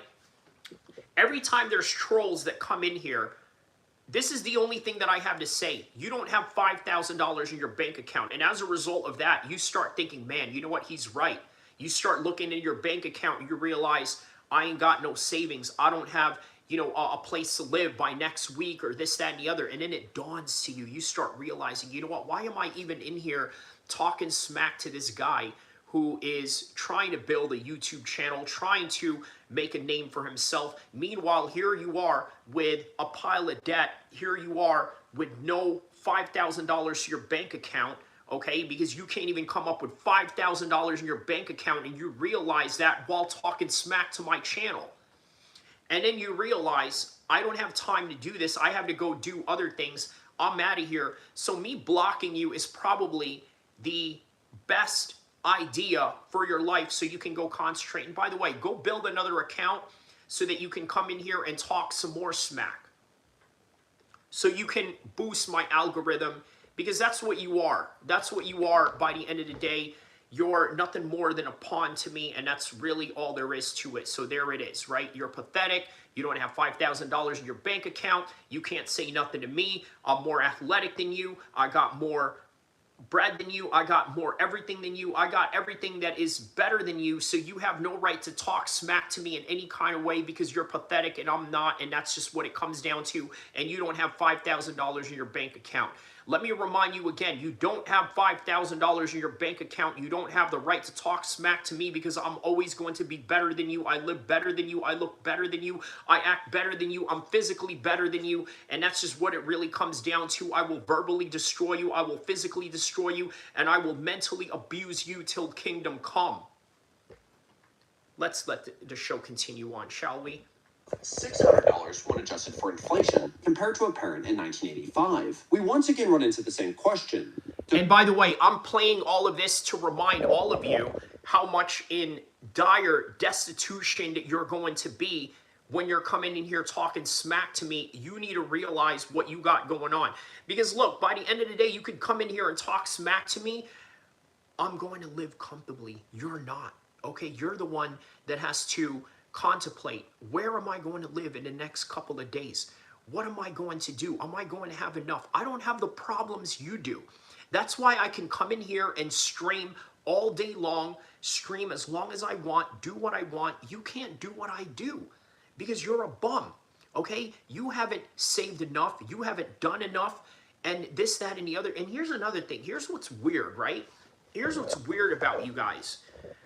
You think that somehow because you live this life where, you know, you are, I don't know. I don't want to get into it. Look, you $5,000. Don't talk to me if you ain't even got that in your savings account, bro. You can't even talk to me. We can't even have a conversation. Now look at that. Look at that. Nobody is talking smack on the chat now after I reminded you of that. Yeah, that's right. You guys know. You know exactly what is going on in your lives. And you know why I'm talking like that? Because I read the current economic trends. I read the unemployment trends. I read the trends that is going on with people on a daily basis for me to understand and assess exactly what you're going through. Now, look, I may not know you from a can of paint because every single one of you, a lot of you have no profile pics, no traction or no motion going on in the internet. I don't know you from a can of paint, but I'm only speaking in general times.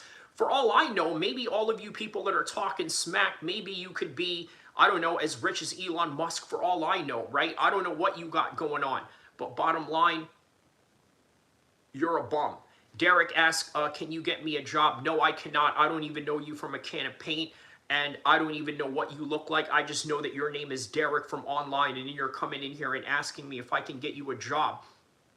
I tell you what, Derek, if I build this channel big enough, maybe. You know what? How about this, Derek? I'll give you a job right now. You want to be my moderator? What do you think? I let you be my moderator and we'll go from there and then we'll see if maybe I can use you in the future for something else. All right, continue on. Does Gen Z prioritize paying off student loans or starting a family, all without any form of job stability? And while there are certainly those who have managed to find or create stable income, they are still running into rising healthcare costs, historic housing prices, and growing economic uncertainty, all compounded by a dollar that is now worth roughly 86% less than what baby boomers entered adulthood with. So when the median Gen Z income is sitting around $50,000, while it costs roughly $23,000 a year to raise a child, it highlights that while Gen Z selfishness may make for a convenient headline, the reality of a declining birth rate has far more to do with Gen Z living with the consequences of decades of self-serving decisions made by those in power.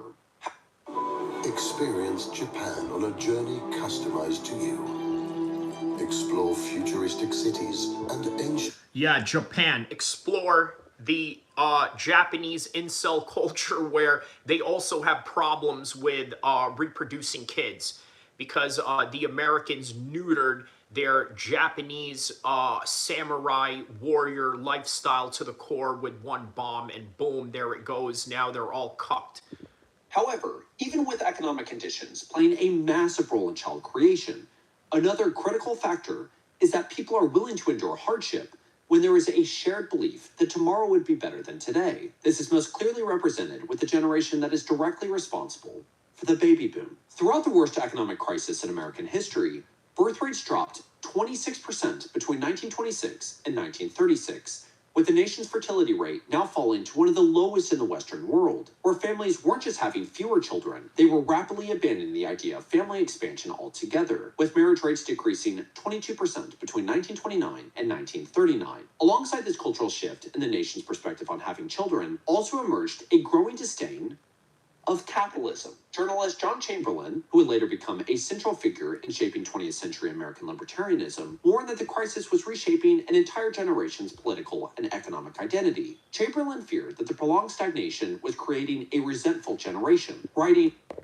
All right, so this is interesting right here, right? The length and breadth of the Great Depression is another area of concern for Chamberlain. Back then, young people, he says, have no memory of a good economy with plenty of opportunities. They have limited opportunities for job training and no experience to fall back on when work becomes available once again. They are, in Chamberlain's claims, a trapped generation that will explode, and the explosion will come as it came in Italy and Germany, regardless of education. Now, note to readers, for explosion, read fascism if you like. This is the key issue for Chamberlain, who argues that fascism is very appealing to a generation that has never seen capitalism working well and has seen the pitfalls of socialism and communism as well. Now, what's interesting is that I saw a conversation between Patrick Bet-David and this liberal white woman, right? And regardless of whether I have, certain reservations that I have against liberals, and in particular liberal white women, she said something that was very profound towards Patrick Bet-David that is worth looking at. She said something to the effect of, you love capitalism because it works for you. And to the rebuttal of Patrick Bet-David, he says, well, are you willing to work hard as much as me? I'm going to be honest with you guys. This idea of working hard is bullshit, okay? There are people that work hard for a result that they know is going to happen because they were put in the right place at the right time. So in other words, not all hard work is going to be rewarded equally. You need to understand that. Let me remind that again. Not all hard work is going to be rewarded equally. For example, this YouTube stuff, is this hard work? 100% it's hard work. But is it harder work than, let's say, being out in the minefields all day? No, it is not. It's not that hard. But here's the thing, right? Long term, what is going to be a lot more rewarding?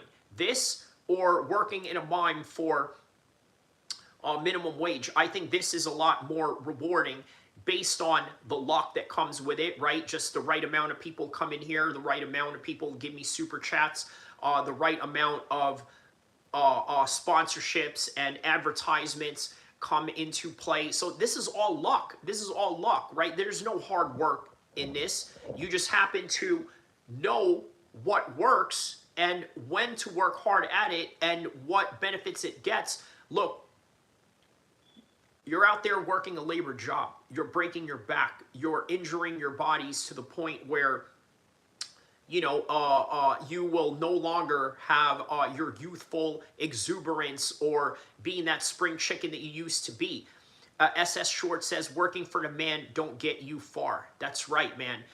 Work for yourself will pay more, of course. Yes, that is why you got to bet on yourself. Unfortunately, there's a lot of people out there that are bred into this culture of take the safe route job, right? Conor McGregor talks about this growing up in Ireland, right? There's this Irish mentality where, you know what, you have to, get that first job or, that job that's going to secure your this and that. Forget about your dreams. Forget about your, ambitions as a superstar, as a singer, as an athlete, or this and that. Same thing that I also see in Filipino communities. Same thing that I also see in Mexican communities, right?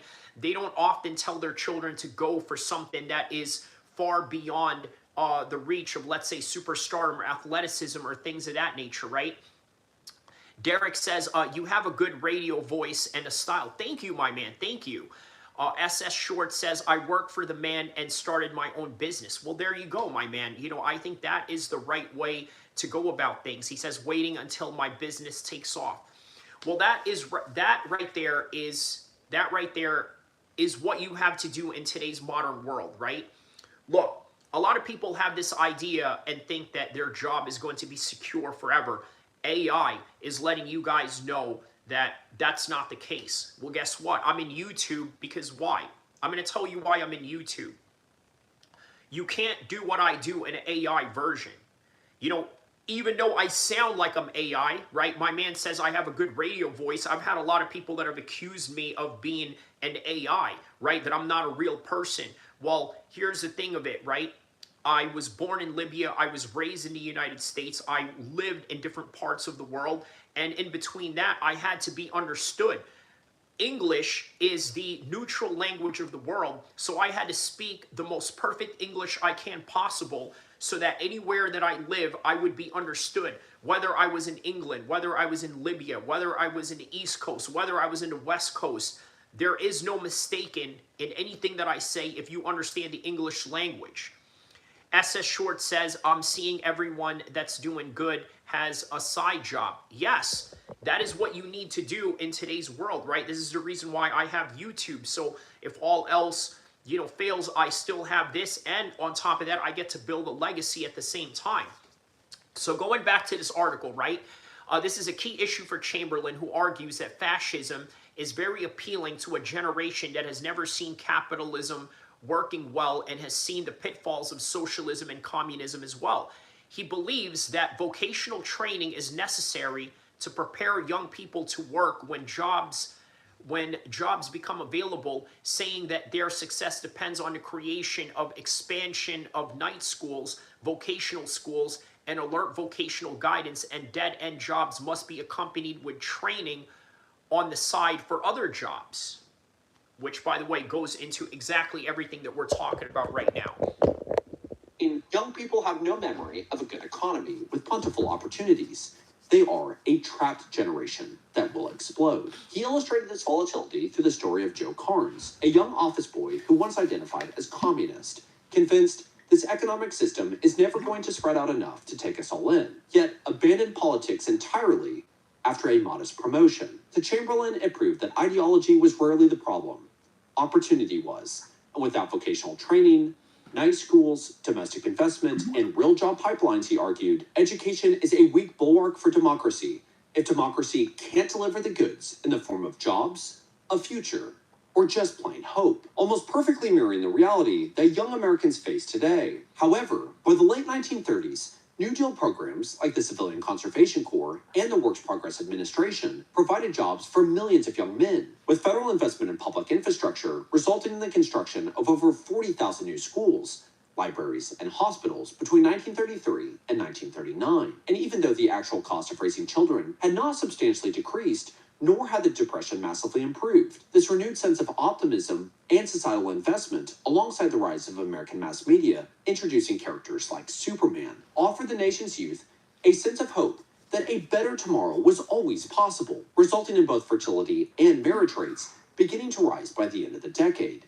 with some historians and demographers even stating that the baby boom originally began prior to the war, proving that despite economic hardship, even a fragile sense of optimism is enough for families to begin planning for the future. And when you combine genuine domestic investment and immense post-war optimism alongside economic stability, such as low-interest home loans, increased wages, pensions, employer-covered childcare services, and health insurance, well, America's youth turned to family formation, where between 1946 and 1964, over 76 million babies were born, creating what...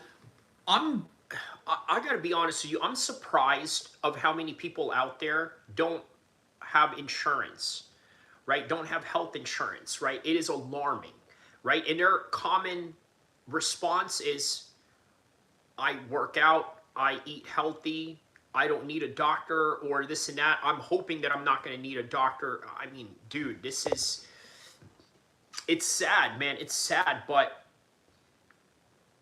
I don't know, dude. You know, I'm all for capitalism, but I don't see what is wrong with non-privatized public healthcare services. Now, what is so wrong about that? It seems like a God-given human right.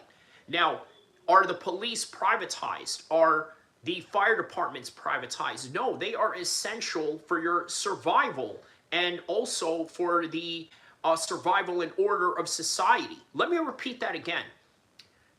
Police officers, law enforcement, fire departments are an essential part of society in terms of allowing society to move forward in progression, also in safety nets, right? This is essential for society, but we have privatized healthcare, which is insane.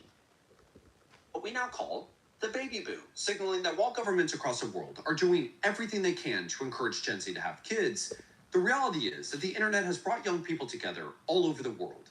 And if Gen Z collectively views the future as an AI dystopian reality filled with immense wealth inequality, working till death, a lack of any ownership, climate concerns, wars continuously on the horizon, domestic unrest, endless amounts of covered up filth from our leaders, and a lack of any actual signs of real investment into the youth, then it once again poses a question.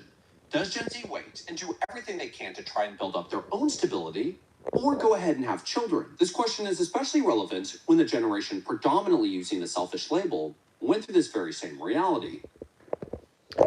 There he is. Fresh melon juice. Welcome, my man. Welcome. Welcome, man. You know, everyone, you are a superstar in this chat, my man. You know, I mean, I know I'm the star of the show, but you are the superstar of the chat. Okay, so everyone always asks about you. They always say, well, why is Fresh Melon Juice not here? I tell them, hey, listen, this guy is a CIA agent, right? Obviously, he's out there doing God knows what in the volatile world that we live in today. So salute to you, Mr. Captain America, Fresh Melon Juice himself. My man. All right. So he says, can't have kids when people can't even financially support themselves, plus rent, food, prices, etc. Well, here's the thing, Standard, right?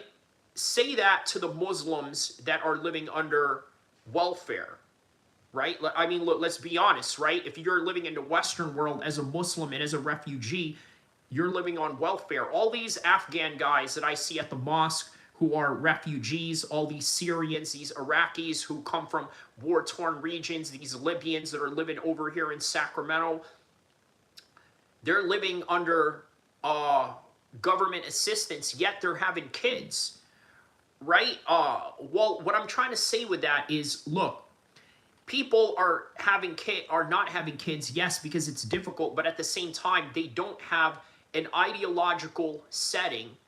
They don't have an ideological setting that allows them to withstand the hardships of having kids while not having enough money. It is only the Muslims that have this idea of it is Allah that will provide.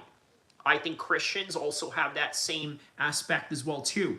Derek says it's laziness. If you desire it enough, you will do it. So here's the thing, right? As I told you guys, not all hard work is equal, right? In terms of the ROIs that you get out of it, the return of investments that you get out of the quote-unquote hard work that you do, right? So with that in mind, you got to understand that sometimes it's not about laziness, right? I know guys that on a daily basis have a way harder life than me, right? But yet they don't live in the type of comfort that I do because of, you know, X, Y, and Z. Look, I'm not here to tell people that, well, you know what, I'm doing well for myself, and as a result of that, it was because of my own will and my own desire and my own personal skills that nobody else has. I don't believe in that. I believe that I was lucky enough to be in the right position, being with the right people, but also being with the right resources to continue on in ways that other people are not able to continue on. Look, here's another reason, right? You want to know why a lot of people don't make it in YouTube? Because here's the thing, you have to be very consistent with YouTube. You have to put in the time and hours. Right now, there's about 10 people that are in here watching, right? Well, whereas, let's say when you first get started, there's barely any people that are in your chats, right? You have to, work at it, right? And on top of that, not everybody has the resources to just be on YouTube all day. So, but you need to be on YouTube all day in order for you to catch some sort of traction, right? That takes a certain amount of resources, that takes a certain amount of help, and not everybody has that kind of help, and not everybody has those types of resources. And once again, I always said that it takes a village to raise a children, right? A modern Western couple is just going to have themselves, right? The man is not necessarily tied in with his family. The woman is not necessarily tied in with her family. So therefore, that man and that woman who's together having kids are just doing it all on their own. And that primarily is the Western world in a nutshell. You guys don't get help. Meanwhile, the Muslims, the Hispanics, they got their abuelita, they got their grandpa, they got their aunt, their uncle, or this and that, helping out. And then if there's one person that's at home, there's, the one parent there, and or a multitude of family to help out. The Western world doesn't have that. They're like, you're on your own. And then on top of that, you guys have to move out by the time you're 18, all this other nonsense that they create just so that they can create more revenue for people to live in separate places and separate bills. And you guys wonder why you guys are broke, and meanwhile the Somalians are doing better than you because they're doing exactly what you should be doing in the system, and that's absolutely gaming the system, because the system is out here to game you. So this idea that people had against Somalians, the evil Somalians because they're doing this, that, and the other, well, I don't know what to tell you. Maybe you guys are the ones that are suckers because you're not the one out there committing fraud the way that the Somalians are, because the government is certainly committing fraud against you. As Cold War anxiety mounted, the 1980s saw a surge in research papers from psychologists and psychiatrists calling for intervention, warning that entire generations were growing up with a sense of helplessness, with the Department of Psychology at Harvard University stating this fear of nuclear annihilation fostered a sense of having no future, an anxiety that persisted into adulthood, influencing personal decisions like delaying marriage and creating a future generation. In England, the School of Humanities and Social Sciences described a similar trend, writing, "The threat of nuclear war involves an overwhelming threat to the individual's future, that he or she will have no future, that there is no point in planning for marriage, children, or a career."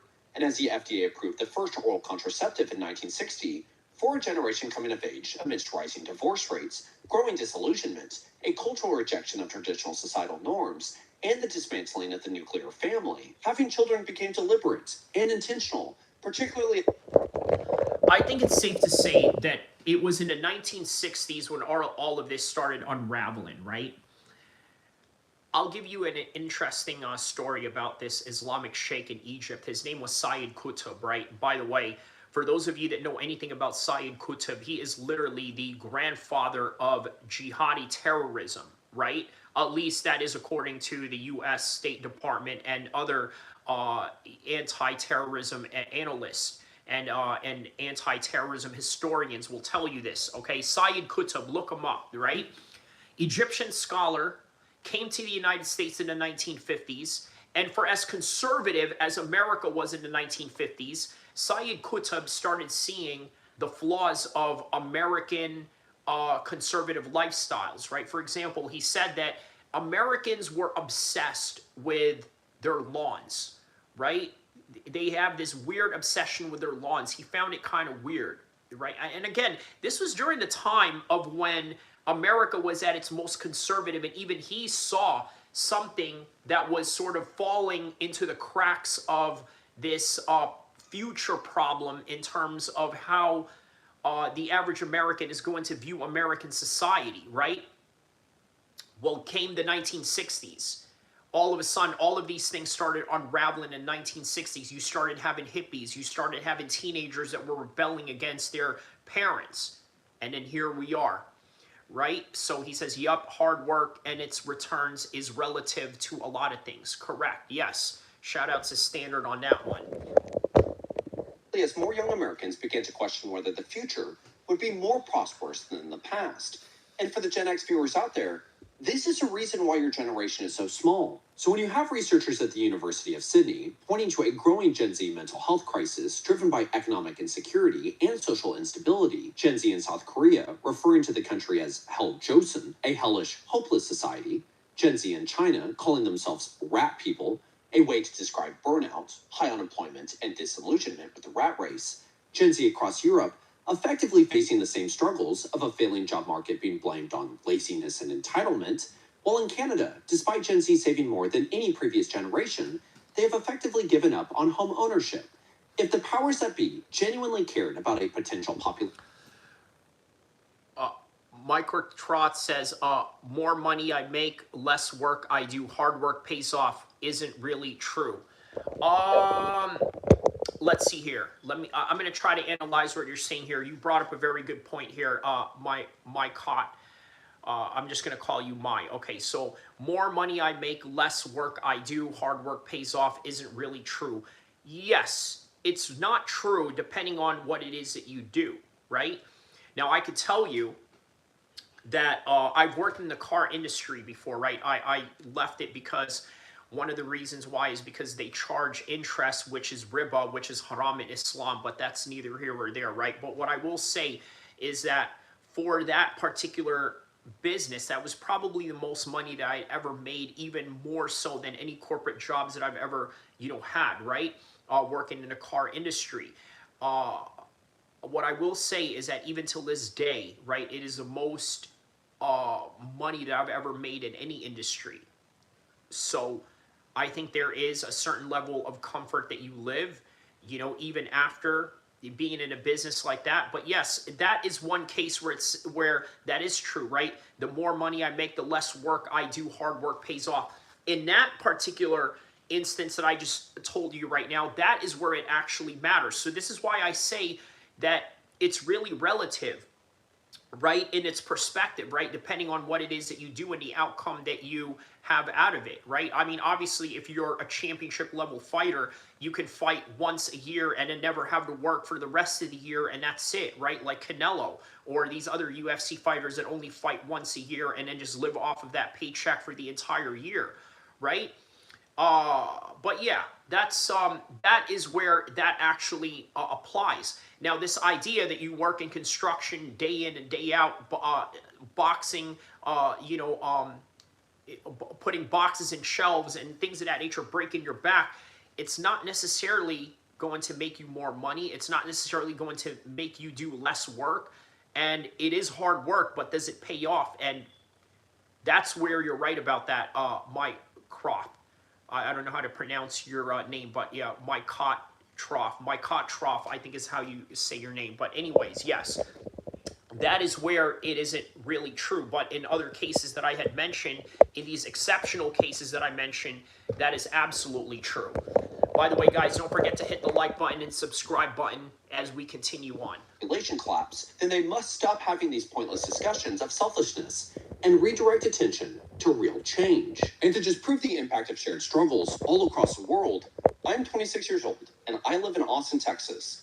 Because of this channel, I receive emails from people my age all over the world, from Brazil to Russia, telling me that while my content is American focused, they are still experiencing similar issues. So I just do not understand why our so-called leaders frame this birth rate collapse as some sort of unbelievably complex issue. If you cannot financially provide for yourself and you do not see hope on the horizon, you are not going to have kids. And until that is changed, this trend will continue. An IQ of 85 to 115 is considered average in the US. And And something else that we need to put further emphasis on, beyond the fact that teenage pregnancy is at like the lowest point ever in human history, I think that there are more 40-year-olds that are having kids than those that are teenagers. Now, that's a crazy take right there, right? And I don't know how true that is. Maybe there's some truth to that. We'll have to take a look at data metric numbers to confirm. But here's the thing, right? I often hear about people stigmatizing a teenage pregnancy, right? I got a lot of homies that were teenage dads or teenage moms and now have, essentially teenagers or 20-year-olds by the time they're in their 40s, right? And when I look at them, I think, wow, you know what? They seem very fulfilled at their current life right now. Maybe their 20s was a little bit rough because they were always around their kids or this and that. But now they're in their 40s. They're living their best life. Their kids are in their 20s, out in college. They're also living their best life. I don't know if this idea of having kids later is better than having kids at a younger age. You know what? In the Middle East and in other parts of the world, they tend to let their kids marry off, you know, really young, right? And for a reason, because here's something you guys got to understand. Taking care of a kid is very difficult, and the difficulty comes with not having enough stamina or just being tired. But guess what? Who is more equipped to stay up late at night and have the energy to keep up with all of this? Somebody who's in their 20s or somebody who's in their 40s? I think we all know the answer to that, but somehow they stigmatize teenage pregnancy, and I get it. You don't have much going on in your teenage years. You don't have a job. You don't have this and that going on, but I think in the long run, I can understand why ancient cultures or traditional cultures would allow people to get married at a very young age, right? And yeah, but anyways, it's all relative by the end of the day, right? But yeah, man, another thing too, I don't think that it's really safe for older women to have kids, right? There's safety issues that sort of come along with that you have to consider. I would argue that that's something that we probably want to be seen as a society, but that does affect the birth rate. Beyond that, what I am finding is a lot of these individuals, whether it's on the internet or social media or in the news, so-called experts. Fresh Melon Juice, I have an episode of the Epstein Files a couple of live streams ago if you would like to check it out.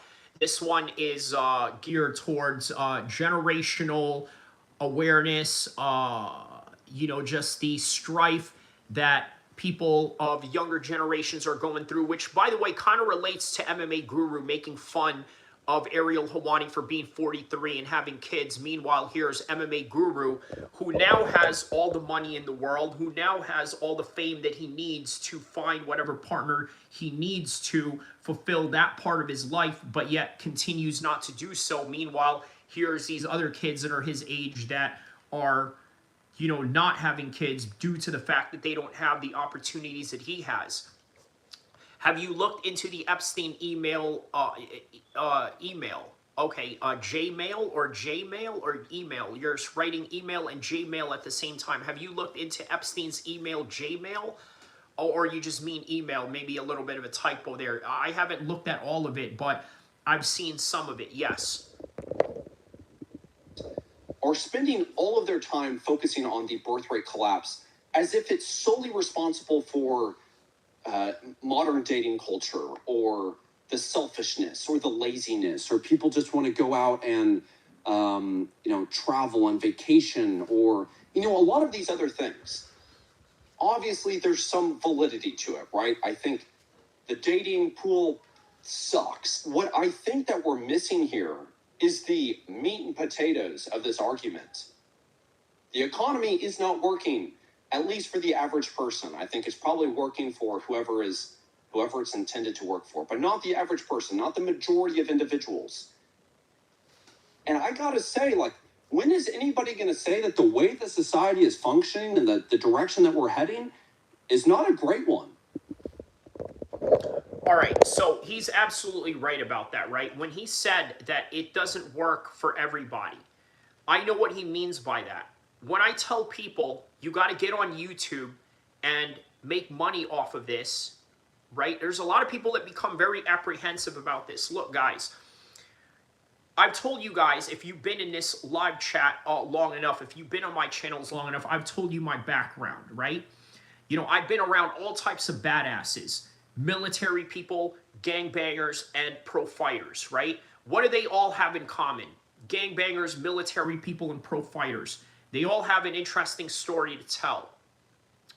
And they all have very insecure careers, right? There is no secure career in the military unless you become a lifer and you stay there. And really, not a lot of people are willing to do that unless, of course, you're hyper patriotic or you really believe in the government.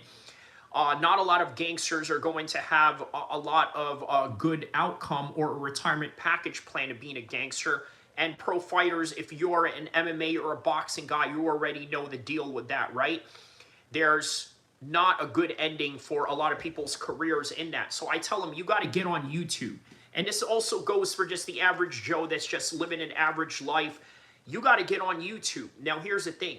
Not everybody can do that. Not everybody can be consistent at YouTube. Not everybody can be as charismatic. Not everybody has a radio voice like mine. Not everybody has the charisma like mine. And certainly not everybody has the courage to get up here and take this verbal abuse from a lot of you retards out there, because this is just not for everybody. So when he says that it's working for some people and it's not working for others, this is literally what he means, right? Like, it is not working for the average person because the average person is not willing to go out there and create a new side hustle, go out there and create something to the extent of creating a channel for themselves, right? Having to put themselves out there. This is not for everybody. So therefore, not everybody is going to succeed in YouTube. Not everybody is going to do great because they just don't. And here's the thing. It's not impossible to succeed in YouTube, but it is very difficult to stay consistent. And that consistency is the problem that a lot of people have. So what a lot of people look for is they look for stability. There is no stability in the world of YouTube. There is no stability in the world of athletics. There is no stability in the world of trying to be a superstar. It's either you're going to make it or you're not. However, there is a formula in this when it comes to being successful at YouTube, but a lot of people are not willing to follow it because of X, Y, and Z. So in other words, the people who are talented, the people who are creative are going to rise above the people who are just formulaic or people that have relied on a particular job that they thought was going to be secure forever. Fresh Melon Juice says, talking about that, what are you talking about, the FIs, have you looked at? He says, Ian Carroll will release AI searchable DB websites for the files. Okay, I'm looking forward to that. All right.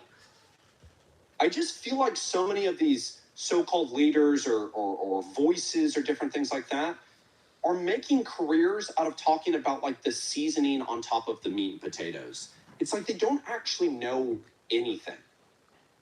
I would say that you could fix a dating pool and a lot of these other issues if people made more money.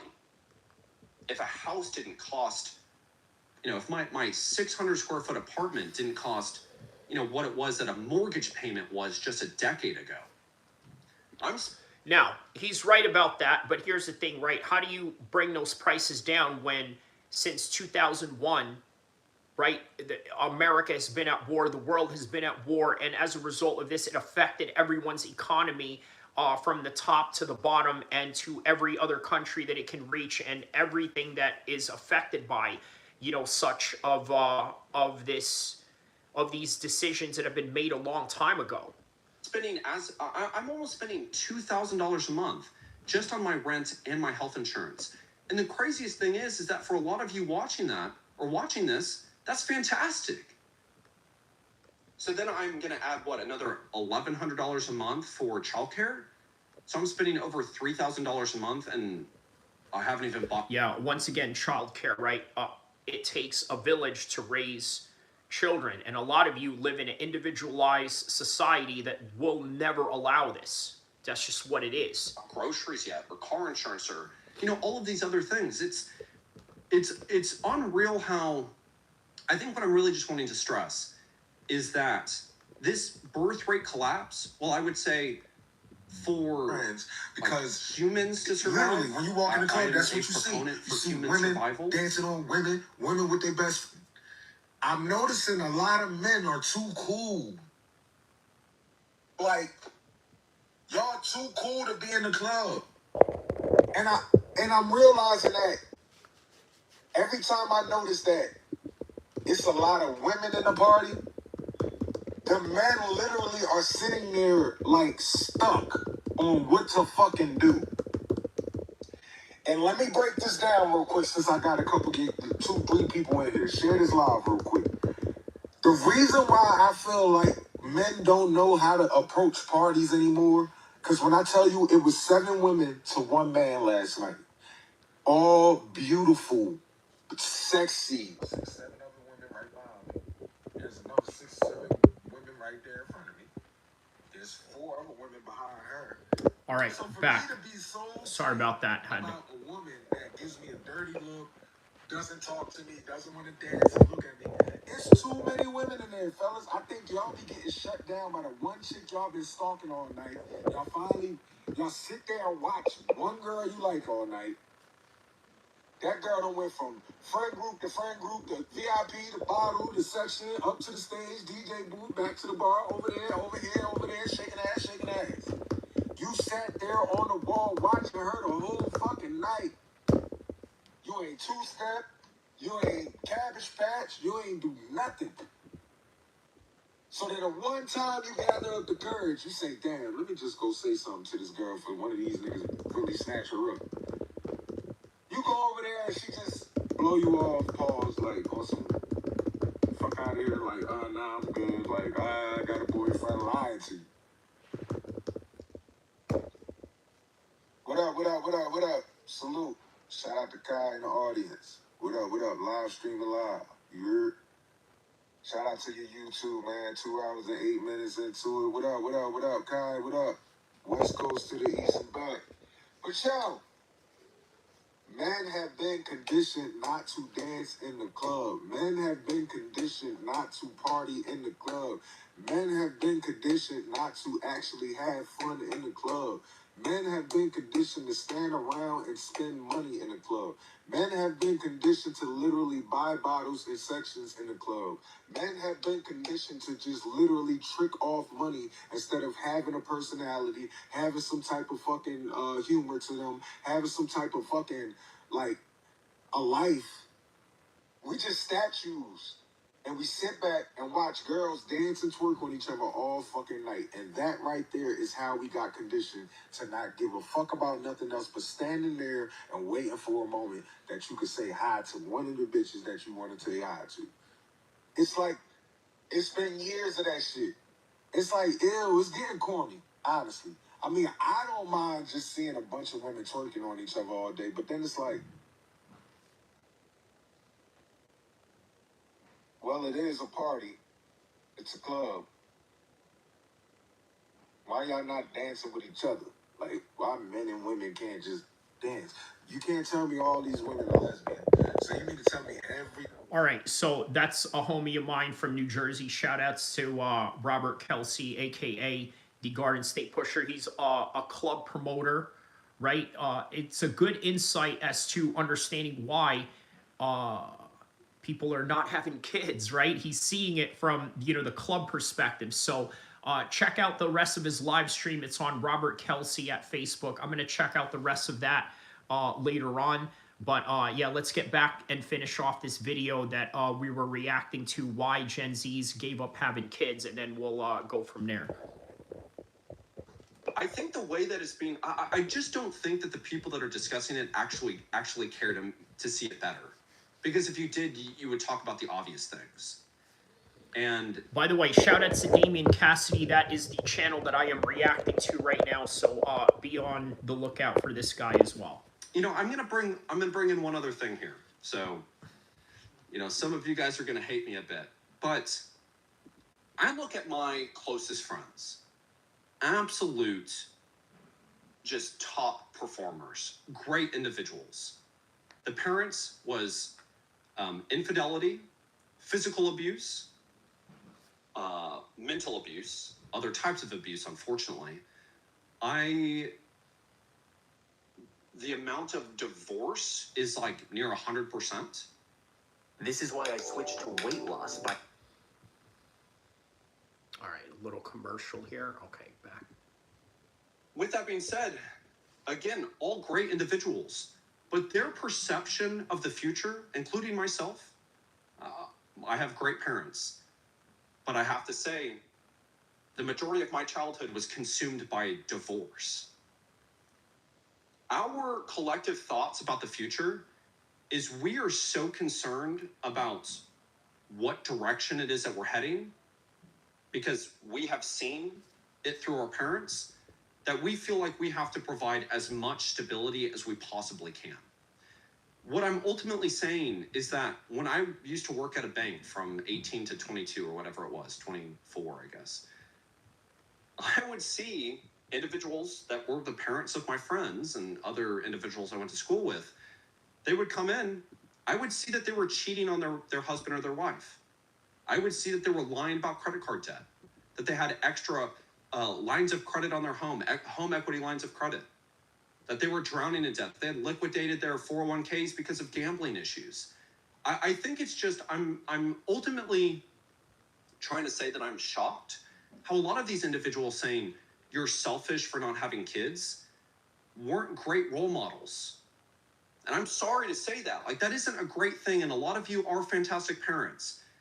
But man, the amount of comments I've got that have said my parents beat me and, all of these other things, it hasn't necessarily been the best environment to foster the desire to want to have kids when things are so difficult.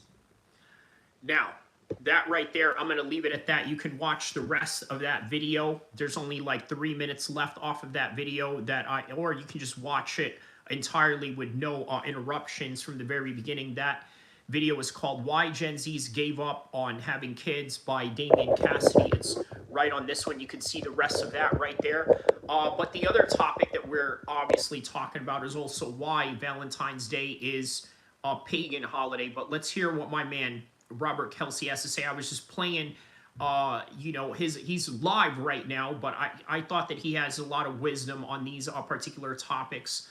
Obviously, he's talking about, Valentine's Day being a club promoter and why he notices a lot of people are scared to approach, the opposite gender and things of that nature. But all right, let's Yeah, you know what?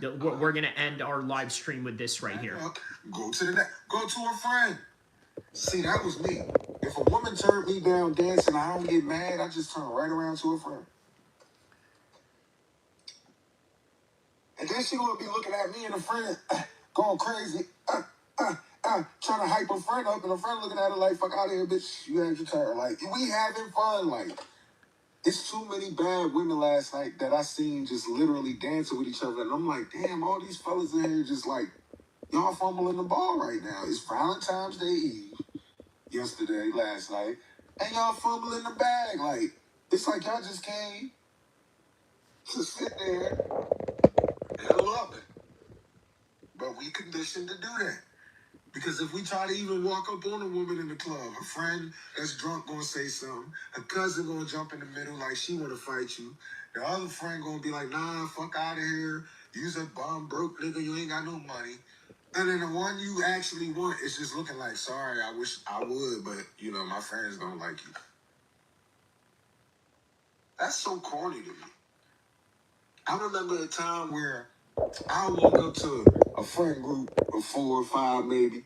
I see one I like, I'm on it. Hey, how y'all doing? All right. You, come here. Yeah, you, come here. Yeah, I got you. You, not your friend. You, come here.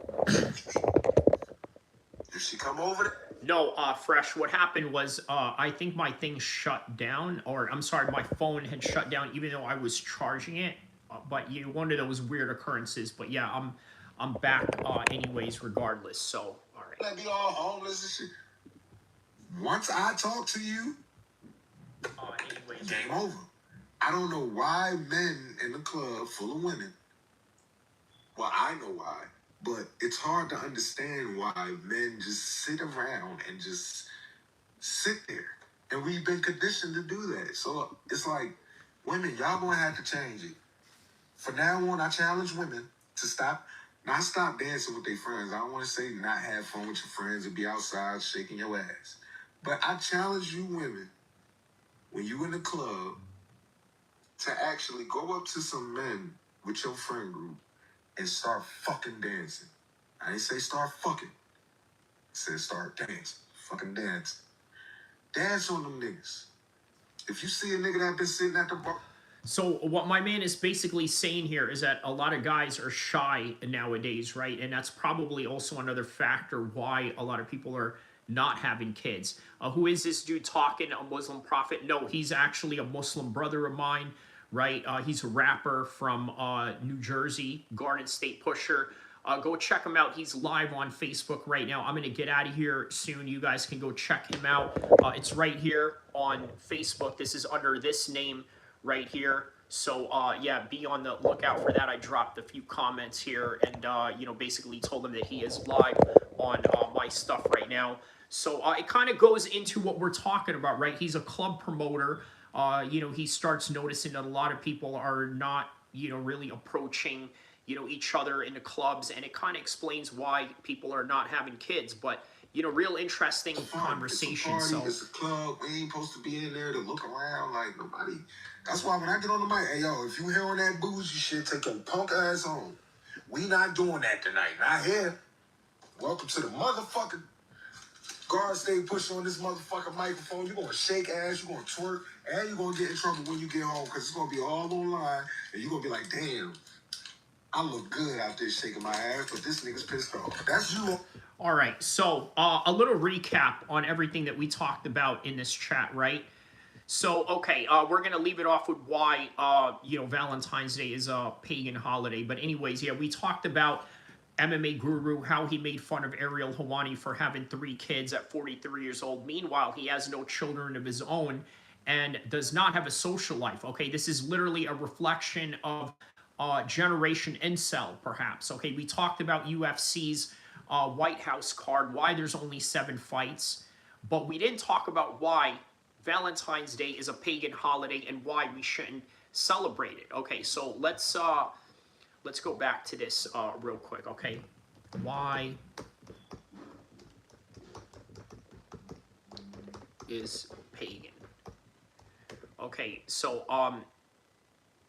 Aspinall's eyes. Yeah, we will have that discussion in the next live stream. So okay, Valentine's Day's dark pagan origins. Why Christians should stop celebrating it, and that is the title. But also why Muslims should never celebrate it. What's the news? You got a whole lot of news that is going on in the world of MMA right now. All right. Notes of romantic evenings. It's important to take the time to ensure that those who are special in your life know how much you appreciate them. But why this day? There are many cute stories floating around out there, but what are the real origins of Valentine's Day?